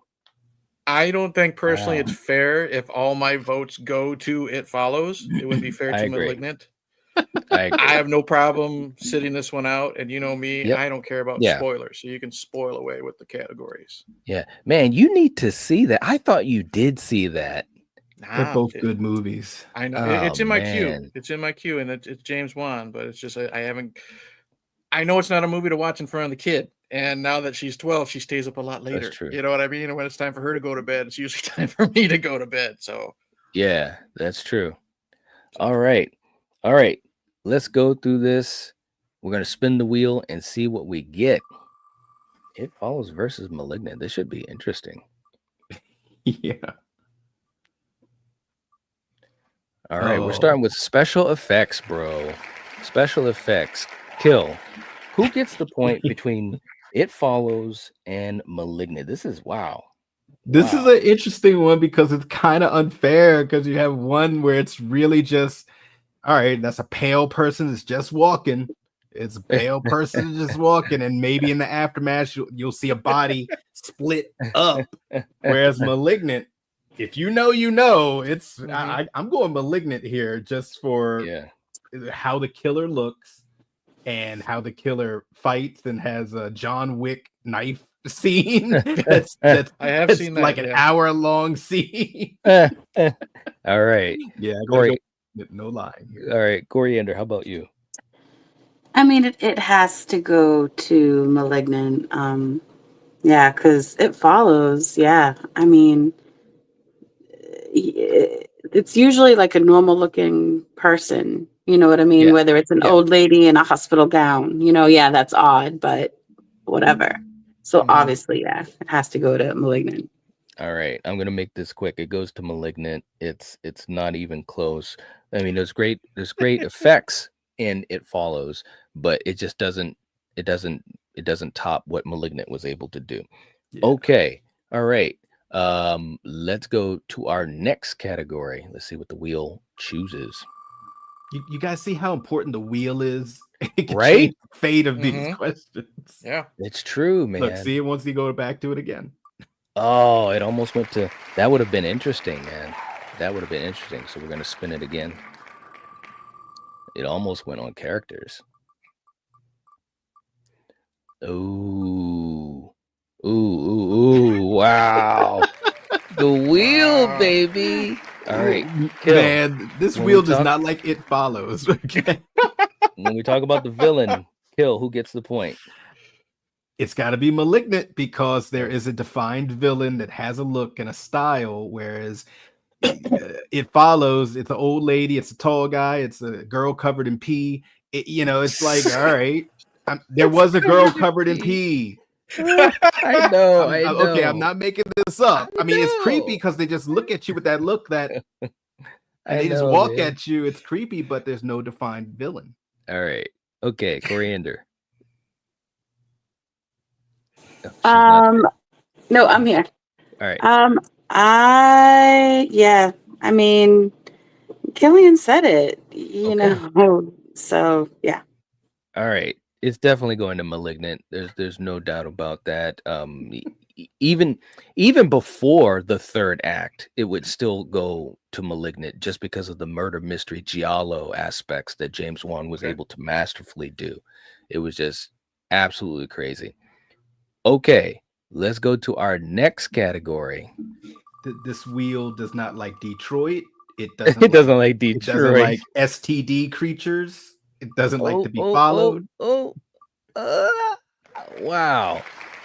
Final girl or guy. All right, Kill. This is going to be a little interesting. We got the great Micah Monroe and Annabelle Wallace in Malignant. Who gets the point? I'm gonna have to go if It Follows. I love both of these final women, but it's something about what Micah goes through and how she goes through it. It's like they're doing all this on the fly. They're teenagers. They're in a town where we don't know what the date is, what's with the technology, shell phones and whatnot. We don't know what's going on, but they're figuring it out on the fly, and she's doing everything she can, even taking one for the team and sexually passing it on to someone else. But then on the other side with Malignant, there's an aspect that I'm not going to go into, which is kind of like, yeah, you're the final girl, but with an asterisk. So yeah, I got to go. It Follows. Okay, Coriander, how about you? I mean, the chick in Malignant goes through a lot. I'm not saying the one in It Follows doesn't, but I mean, the chick in Malignant, she gets some wounds that, I got to give it to Malignant again. Yeah. Okay. All right.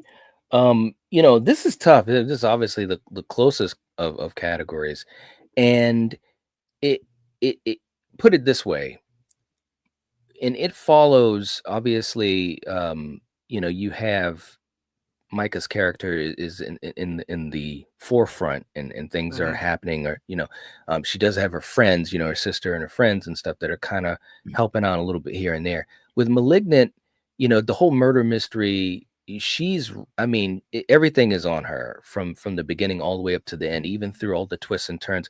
I actually have to, and this is crazy because I love what they were able to do with It Follows, but I actually have to give the point to Malignant on this, because I just think that when you follow this roller coaster, wow, it's absolutely crazy, man. No doubt at all. Okay, real quick too in the chat, Troy saying Malignant easy. Not that it's really an FX sequence, but the best chair shot ever. Yeah, there you go. I know what you're talking about. Let's see.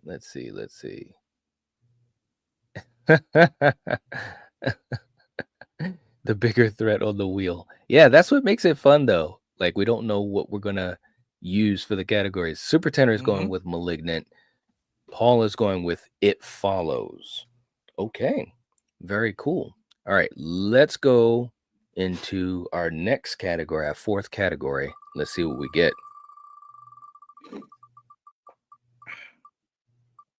Ooh. Oh man. Well, we already did villain. It's too bad I didn't go on opening. That would have been an interesting one to try to figure out.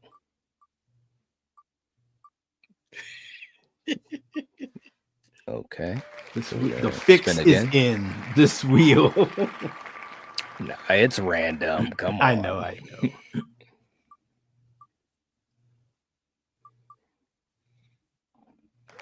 Okay, characters. We got characters kill. Okay, I'll make this quick. Malignant, essentially you have the two detectives and you have our main character and her sister. I'm going with It Follows because, once again, I kind of feel that old school Steven Spielberg adventure vibe with the young teens.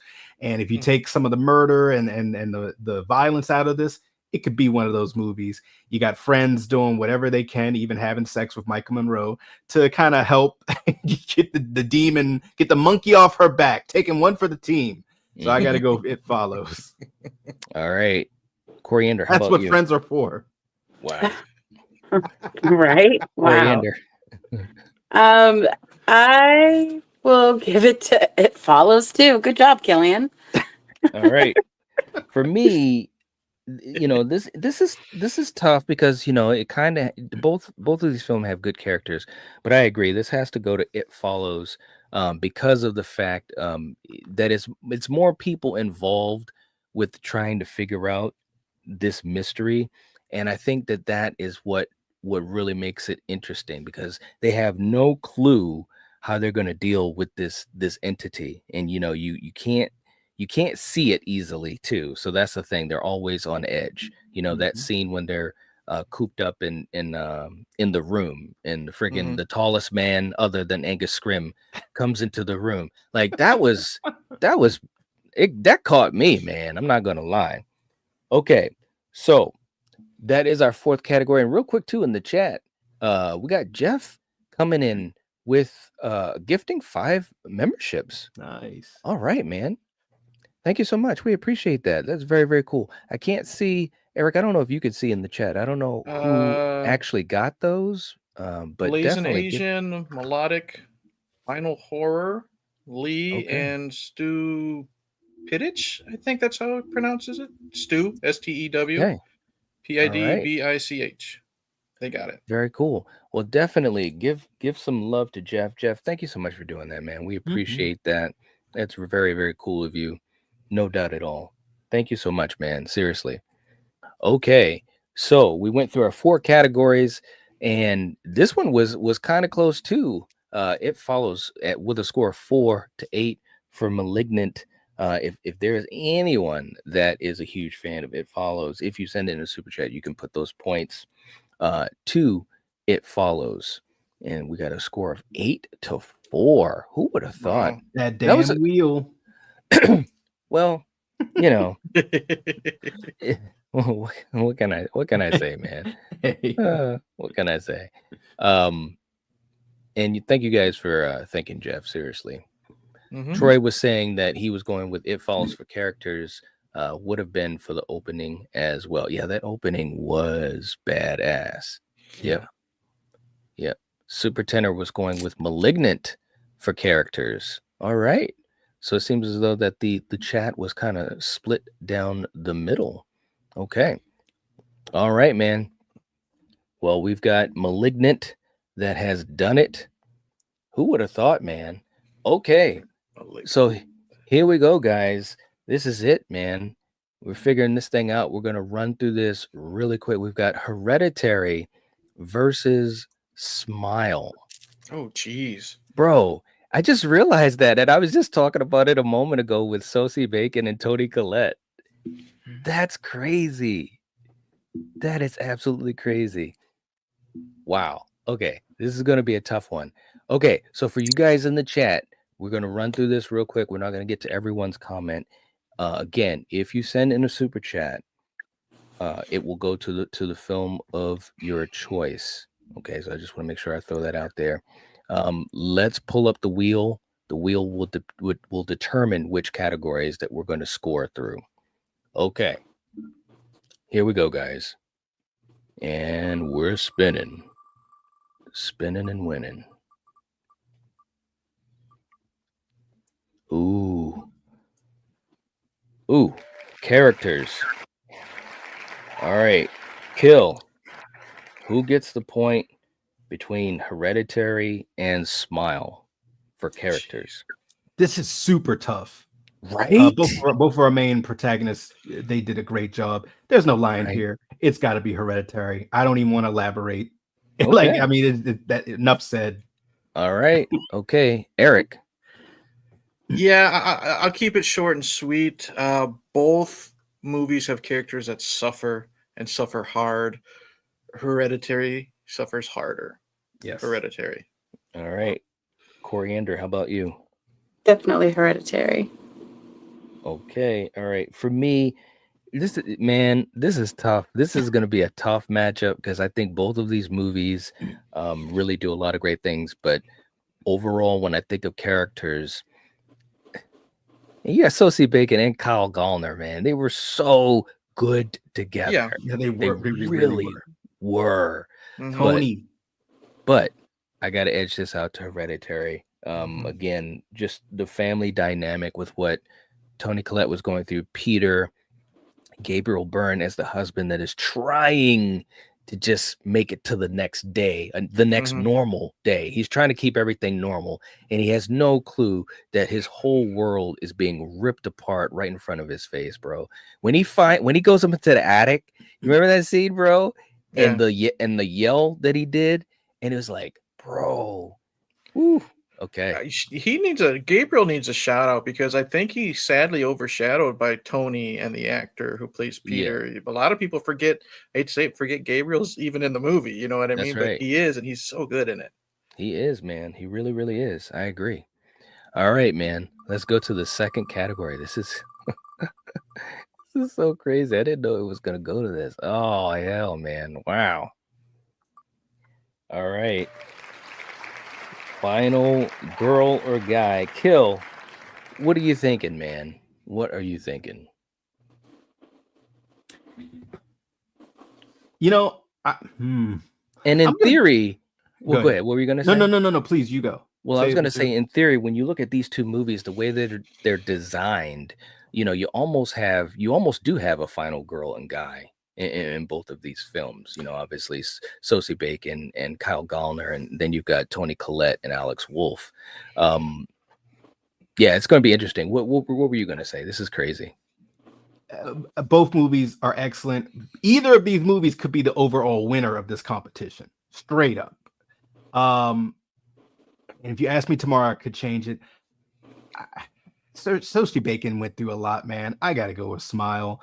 Not that Tony didn't go through a lot, but it's just something about that last mind fuck in Smile that I barely have to go with it. I got it. All right. Eric, how about you? Yeah, this is tough because if you think of it, on either side, the final guy and girl, no one wins at the end of either of those movies. Exactly. Yeah, right. I think I'm gonna piggyback off a Kill because of what Sosie Bacon goes through. Just a, Right. I don't want to say more because Toni Collette's character lost her child, but I think the journey that we have with Sosie is As a again final girl. as a final girl, we're Yeah. more attached to her, Mm-hmm. and I'm gonna go with Smile for that reason. All right. Well said. Yep, that's well said, man. Coriander, how about you? I think I'm gonna have to go with Smile on this one, just because of how because I don't want to say anything, but Yeah. how Mhm.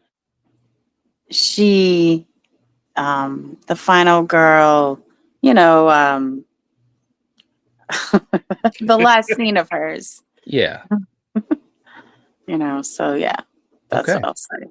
All right. For me, I actually have to agree with you guys.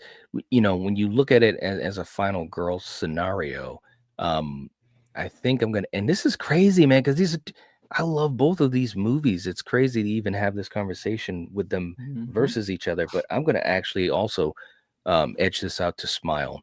And I just think that until you get the triple twist or whatever it was, it's like you're following Rose on this specific journey that is so final girl like, right? And that's why I'm going to edge it out over Toni Collette, because really her journey, with the twist and all, and people who haven't seen it, you'll understand if you do see it. But is she a final girl? You know what I'm saying? So that's where I'm going with this. That's why I'm going to go with Smile in this this category. This is crazy, man. Paul is going with Hereditary. Troy is going with Hereditary. Let's see. Mayanne's going with Hereditary. Okay. Wow. Okay. Well, let's see what we get next for a category. This is close. This is 4-4. This is the time. This is the time. Oh, uh-oh. Kill said it. The wheel. Oh no, this could be interesting. Okay, Yep. look at Yep. Hey, hold on. Let me pull Kill up. Kill. We'll have to talk about this some other time. But all right, Kill. When we talk about the opening only, who Yes. gets the point? Is it Smile or is it Hereditary? The opening of Smile is what sold so many people on this movie. No disrespect to the opening of Hereditary. It's doing its thing. It's creepy. It's building Right. the world.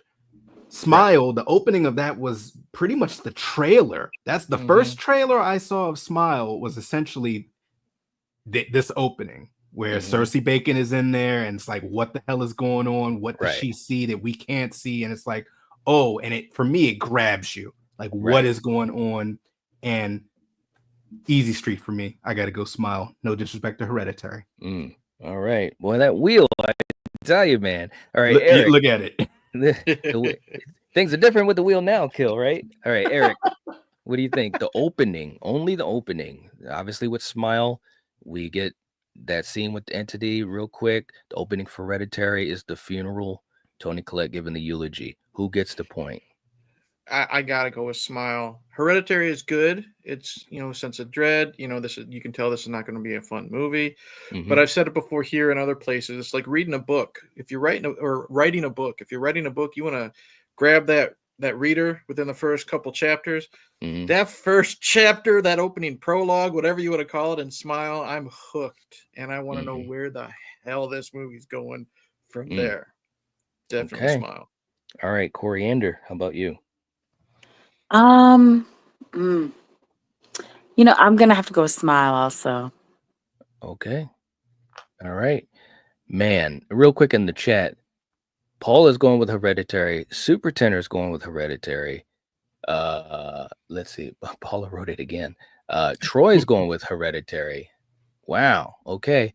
Well, I'm gonna tell you guys this, and these are two great films, and this just shows you how two films that are great can still have a lopsided effect. There's no doubt that this has to go to Smile. It's not even it's universes apart. And the reason for that is because both films open up with this, the serious situation that brings us into the world. The difference is that Smile gets it going so much quicker, and it's like boom, bro, that opening, it grabbed me when we were watching in the theater the first time. It's like, oh my God, it's absolutely a gut punch. Obviously the opening to Hereditary is fantastic. The whole film is fantastic, but it's a setup. It's a setup basically. So this has to go to Smile, no doubt whatsoever. Okay. All right. Wow. Kill is smiling. He is smiling. Uh-oh. Here we go. Let's see what this last category is. Oh, bro. Oh, dude. Uh-oh. Wow. Okay. So when we talk about the it factor, and again, for those who haven't seen our streams on this, the it factor is the overall enjoyment of the film, the rewatchability of the film, how much you enjoy it, how much you love it. Kill, who gets the point between Hereditary and Smile for the it factor? Okay, I love both these movies, but there's one of them that I can watch more than the others. And then there's one that I watch to see little things that I didn't see there. The pace and tone of these movies are very different. I got to go with Smile, because Smile, there are little things that I pick up on, the same way there's little things I pick up on multiple views of Hereditary, but the tone of Hereditary is hard. The whole tone, everybody, the lost, child lost, that's hard. Now, granted, Sorcy Bacon goes through a lot. She goes through the ringer, but there still is like a little bit more sunshine and Smile than there is in Hereditary. God. So yeah, I gotta go Smile. Okay, Eric, how about you? Oh yeah, 100% Smile. Both are great films, but like you said, rewatchability and enjoyment. It's hard to do that with Hereditary. Okay, as great as it is, it's hard to just, what? It's Sunday at noon. I'm gonna watch Hereditary. You know what I mean? Right. Type of thing. I'll play it this way. First time I watched Smile was for the first time it was on Battle World.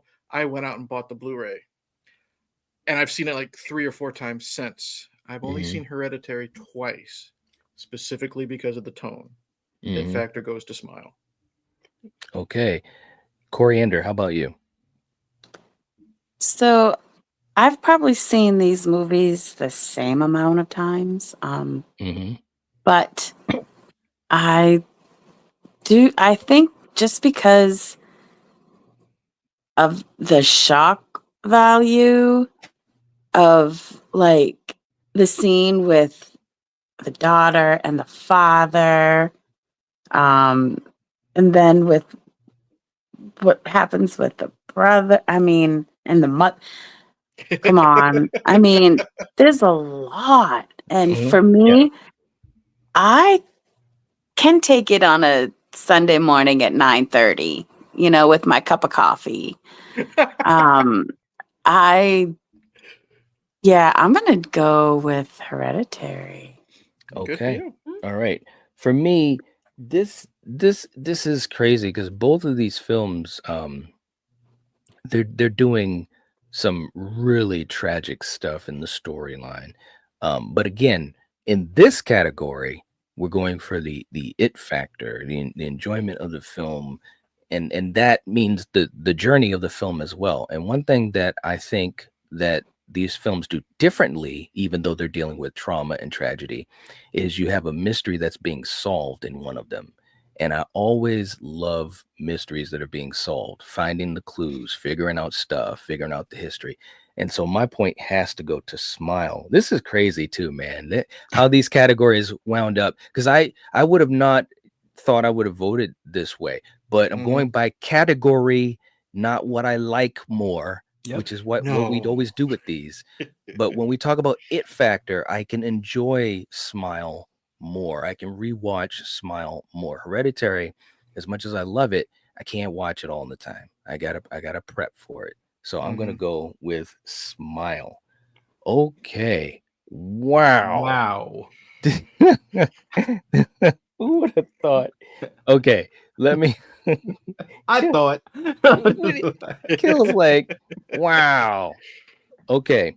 All right. So we've got our scores up. Let me just catch up to the chat here. And just see what these guys are doing. Let's see. Super Turner's going with Hereditary. Paul is going with Hereditary. Let's see.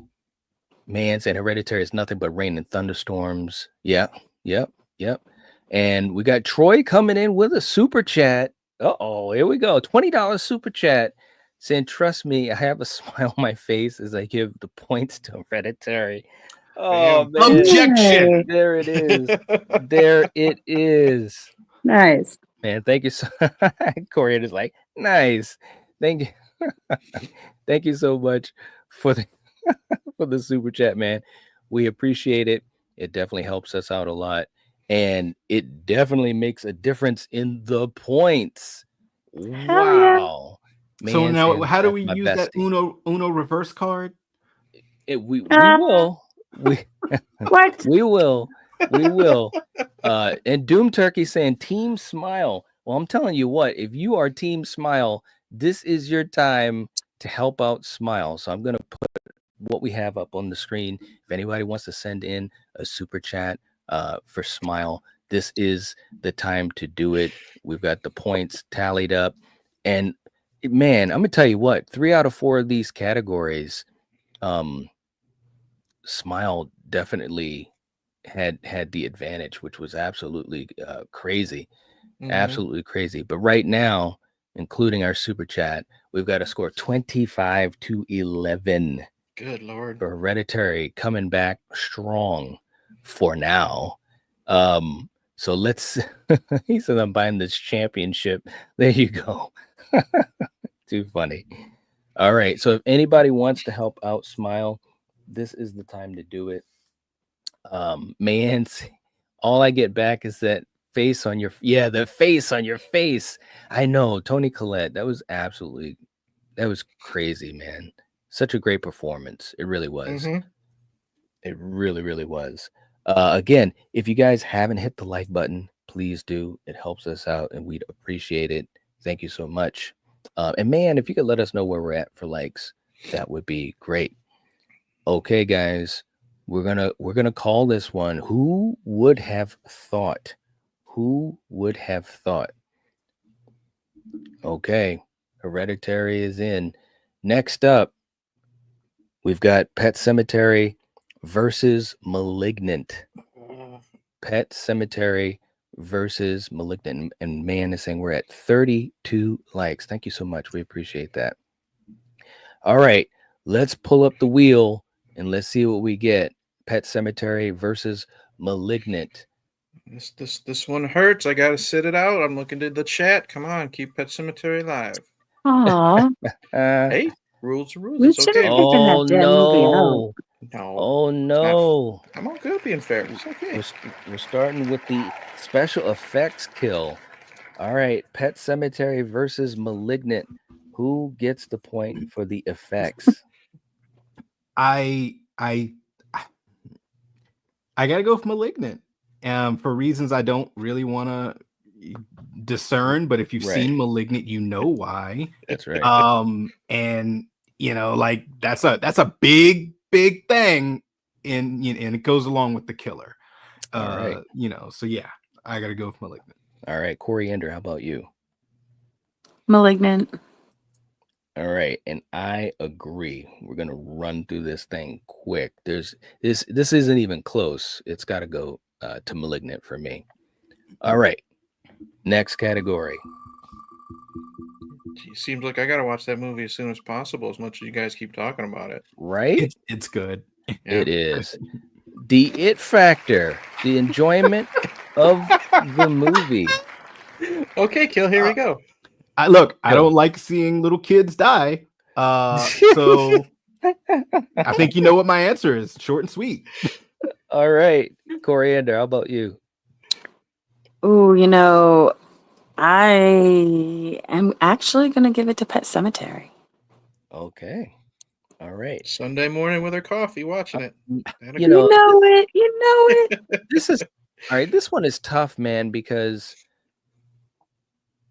yeah, I gotta go with the more I think I gotta go with Pet Cemetery, and I think it's because of the fact that you do have these characters that Fred Gwynn. I mean, come on, man, you just grow to love some of these characters, even though they're Mm-hmm. going through this huge tragedy, like Kill said, which I agree, that's definitely not fun.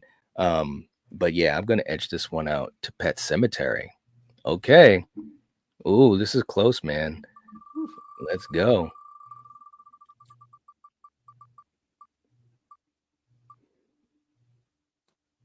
Oh, wow. Ooh. Okay. Final girl or guy. Kill. Who we Uh, going with? I gotta go with Malignant. The main character, she goes through a lot and fights her inner demons. If you've seen it, you've seen it. Yeah, I mean, no disrespect to Pet Cemetery, but a lot of that was caused by Lewis. by the characters. Like, come on, Annabelle Walls did not cause this, so Malignant. All right, Coriander, how about you? Yeah, it's got to go to Malignant. All right. For me, yeah, I gotta go with Malignant too. I think that just what she goes through in this film, again, the mystery of it, finding out the clues, the giallo style is just like wow. And through it all, don't get me wrong, I understand why Lewis did what he did, but of course Mm-hmm. we all knew. We're like, bro, don't do it. Yep. Don't. Judd says it, don't. And it's like, what are you doing? What were you hoping was gonna happen? You heard the stories, and I know why he did it, but so I've got to edge this one out to Malignant. All right. Super Tenor is going with Pet Cemetery. Mayan is going with Pet Cemetery. Okay. Troy is saying Malignant is more fun. Pet Cemetery will stick with you for your life. Okay. All right. Next category, our fourth category. Who would have thought? This whole thing has been really crazy. All right. So we're going to spin again. We already did the effects.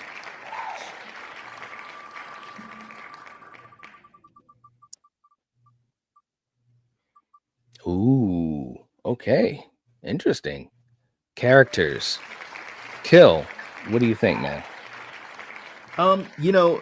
In Pet Cemetery, other than Fred Gwynn, to me, the other characters were kind of one note, a little vanilla, a little boring.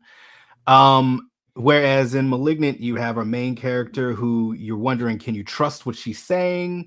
What's going on there? You have the detectives, you got her sister, and you have the killer who has a personality. And if you're stuck in a prison jail cell with the killer, that's your ass. Like, and they're gonna talk shit too. Like it's. I'm sorry. Yeah, I gotta go Malignant. Wow. Okay, Coriander, how about you? Yeah, that jail scene was that's quite the scene, Mhm. Yeah, So you're going with Malignant? sure am. Okay. For me, this is tough, man. I mean, there's a lot of great characters to these films. You know what? And I gotta edge it. I gotta edge it out to Pet Cemetery on this one. I just think that when you look at what's going on with this family and getting involved with this family, and then of course this elderly neighbor who it's just such a great setup, and just like any Stephen King story, there's a depth to them, even in this movie adaptation that I feel that I've always felt. So I'm gonna edge this one out to Pet Cemetery for characters, but this is a challenging one for sure. Okay. All right. So let's pull this up. I'll jump back to the chat in a second. Wow. Who would have thought? This is crazy. This is absolutely crazy. We got JPEG saying, damn, got to get going. Have a good night. Hey, man, thank you so much for being here. Good We night. appreciate it. Mm-hmm. Appreciate you being here. We got Bronson in the house. Hey, what's going on? Good to see you. Hope you're doing well. Jeff was going with Pet Cemetery. Super Tender's going with Malignant. Okay. All right. Let's pull up what we have for the score. This is absolutely crazy. Again, the wheel. We've got a score of 9-3. Aw. 9-3. Who would have thought? Wow.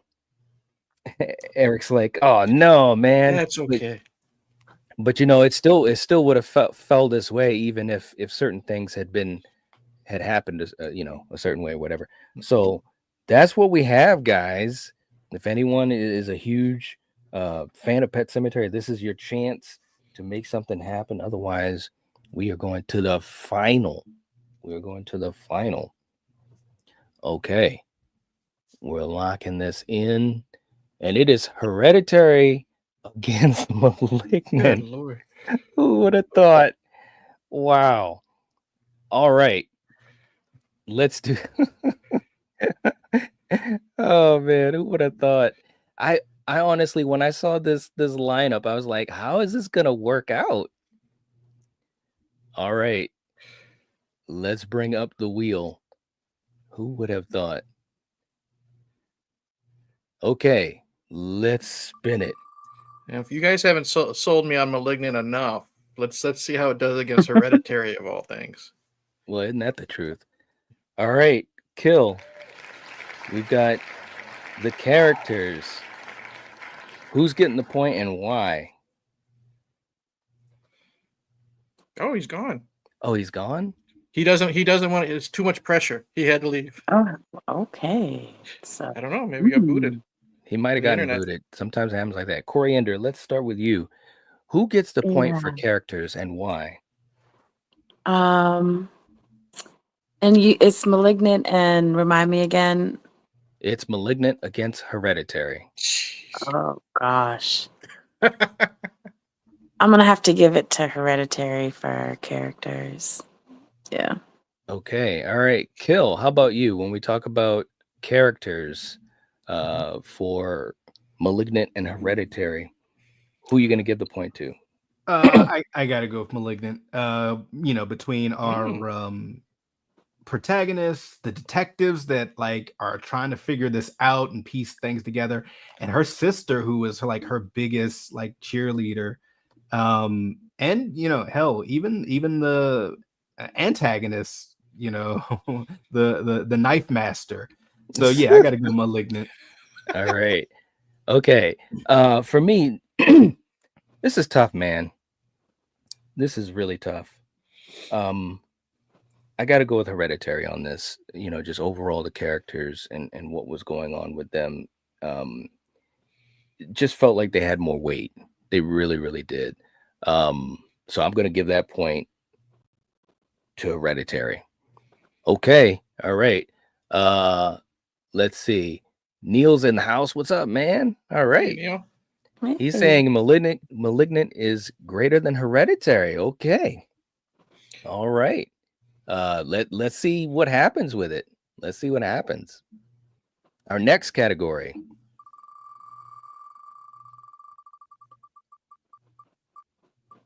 Ooh. Oh boy. The best opening. Wow. Okay, so Kill. Where are we going with it? Now, real quick, because you know my memory.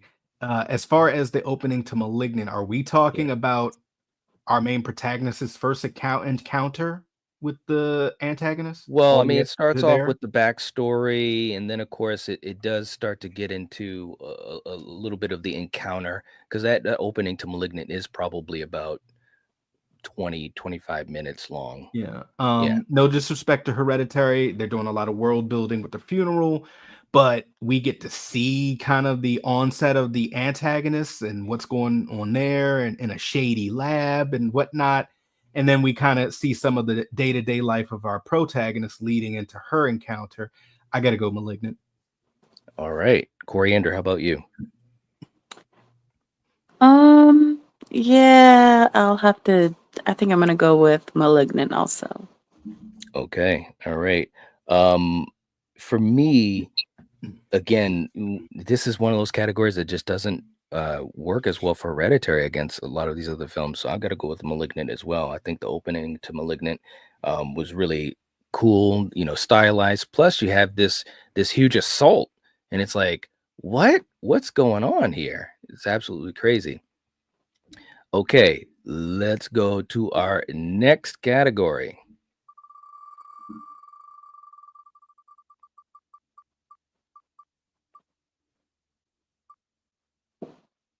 All right. So for the audience, you guys can choose our next category. We've already done characters and the opening. So right now we have you guys just type in which category you guys want us to score on. And Eric, we'll have you pick someone randomly. Let's give these Sure. guys a couple seconds. We've got Troy coming in with a super chat. He's not playing around tonight. A $20 super chat saying, tonight, the part of Sir James shall be played by me, Hereditary for the crowd. Oh, Oh, gosh. Wow. All right, man. Thank you so much for the super chat. Oh, my goodness. All right, so we got 20 points. Let's do a quick clip while you choose someone.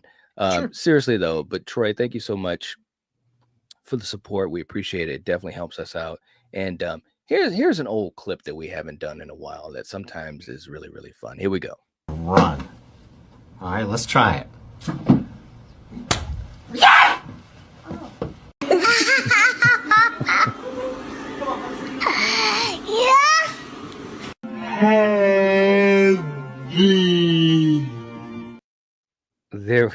There we Wow. go. All right. Eric, who do we have from the chat? I'm gonna pick Danielle. She picks Story. Okay, Story. Okay, so Kill, when we're talking about Story, who gets the point between Hereditary and Malignant? I gotta go Hereditary. Just based on the whole family dynamic, the secrets, the mother-daughter, son, mother, dynamic, and just kind of all that's wrapped in there. Barely, I gotta go Hereditary. All right. Coriander, how about you? Oh man. It's tough. It is tough. Yeah. It is. I think I'm gonna go with Malignant on this one. Ooh. Hmm, Okay. yeah. All right. For me, yeah, this is a challenging one, but overall, yeah, I love the murder mystery aspect of Malignant, though. That is some awesome stuff. But I'm gonna edge it out to Hereditary, and I think just all the elements combined, I think it just has to go to Hereditary. No disrespect to Malignant, it has a great story, and it's actually multi-layered, which I didn't know it was going to be, which I thought was really, really cool. So, but I'm gonna edge it out to Hereditary. Okay, let's see what we get for the last category. Okay, and then we've already done characters, so we're gonna spin again.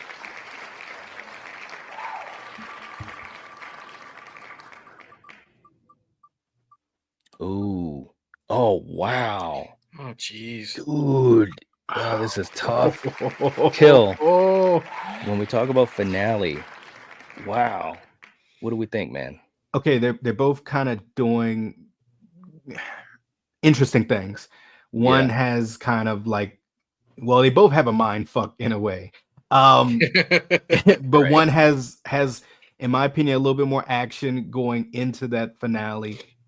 I slightly gotta go with Malignant. Okay. All right. Coriander, how about you?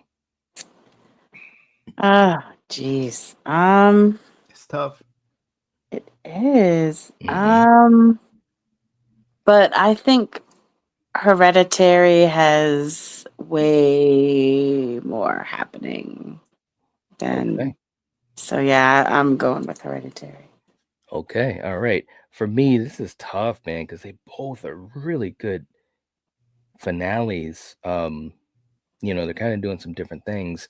I'm gonna have to edge it out to Hereditary though. As I think more and more about it, just to build up the roller coaster for how everything kind of, man, it's some crazy stuff, bro. Like Yeah, that's a you rough get one. your you get your heart ripped out so much, man. So I think I'm gonna if I had to do this again later on, maybe I might change my mind. I'm looking at this and I'm like, ah, man. But yeah, I think I've got to go with Hereditary overall, because of the fact of just, yeah, man. I think that there was so much going on with multiple characters. I think that's really going to be the difference for me. That's the difference that's going to be for me. Okay. All right. So those are the 4 categories. Let me just jump back to the chat. Super Tender's going with Hereditary. Mayanne's going with Hereditary. She's like, thank you, Coriander. That's too funny. Paula's going with Hereditary. Let's see. Super Tender's going with Hereditary. Let's see. Neil said, I guess the ending to Hereditary during the funeral. Come on. Oh, I don't know. No, you didn't. The whole ending, all of the different twists. Really? Wow. That's crazy, man. He says that LOL. Too funny. And we got Troy coming in with a $2 super chat. Hail payment. All right. So we got 2 more going to Hereditary. Wow. All right. This is crazy. All right. So if anyone is a fan of Malignant, this is your chance to throw in a super chat. Neil saying, well, I've seen about 6,000 horror movies. There you go. There you go. That's a hell of a lot too, man. It really is. All right. Let's pull up this point total for Malignant and Hereditary. And we have got 28 to 6. This was crazy. The panel vote was let's see. Actually, the panel vote was tied. Oh, really? Wow. Yep. It was. All right. So if anyone is a fan of Malignant, this is the chance to throw in a super chat. We'll give you guys a few seconds. Let me just jump back to the chat. Doom saying I'm going to watch Malignant and Phantasm after this, right? Yeah, There I'm you definitely go. watching Malignant next weekend. That's for sure. I got to hear what you think about it, man. Yeah. All right.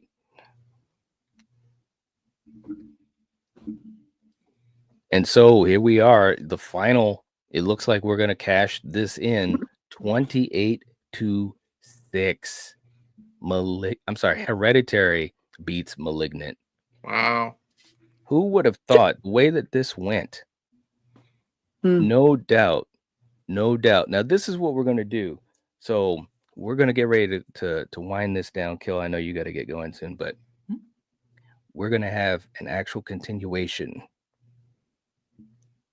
We're going to have a continuation of these, and we're going to have a couple of surprises for you guys.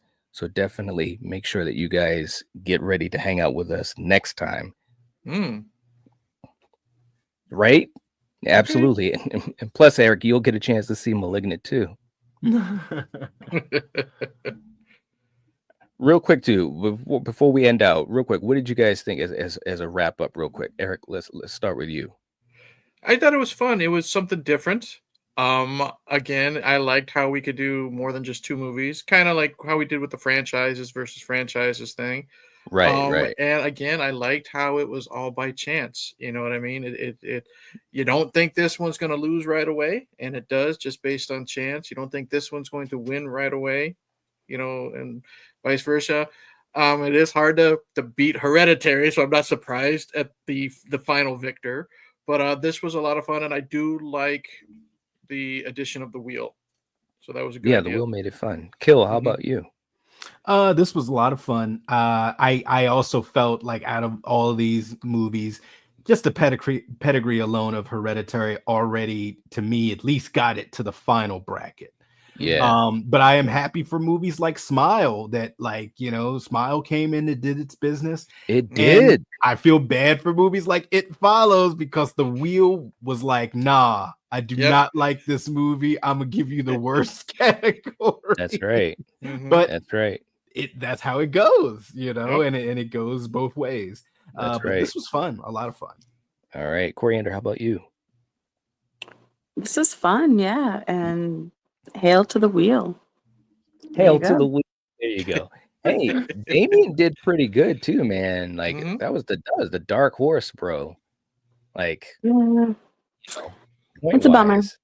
Yeah. Well, we will continue it. So we'll get to But for that some reason, later. no matter what stream we're on, my movies usually don't do that good. So I'm not Well, surprised. all right. Well, anyways, all I'm not right. getting into that. Come on. Yeah. It's All right, true. guys. Yes. All right. Well, hey, for you guys in the chat, thank you so much for hanging out with us. We really appreciate it. This was a lot of fun. And we will catch you guys next time. And as always, if you're watching this, if you're listening to this, you are the Night Watch. Peace. Cheers. Up to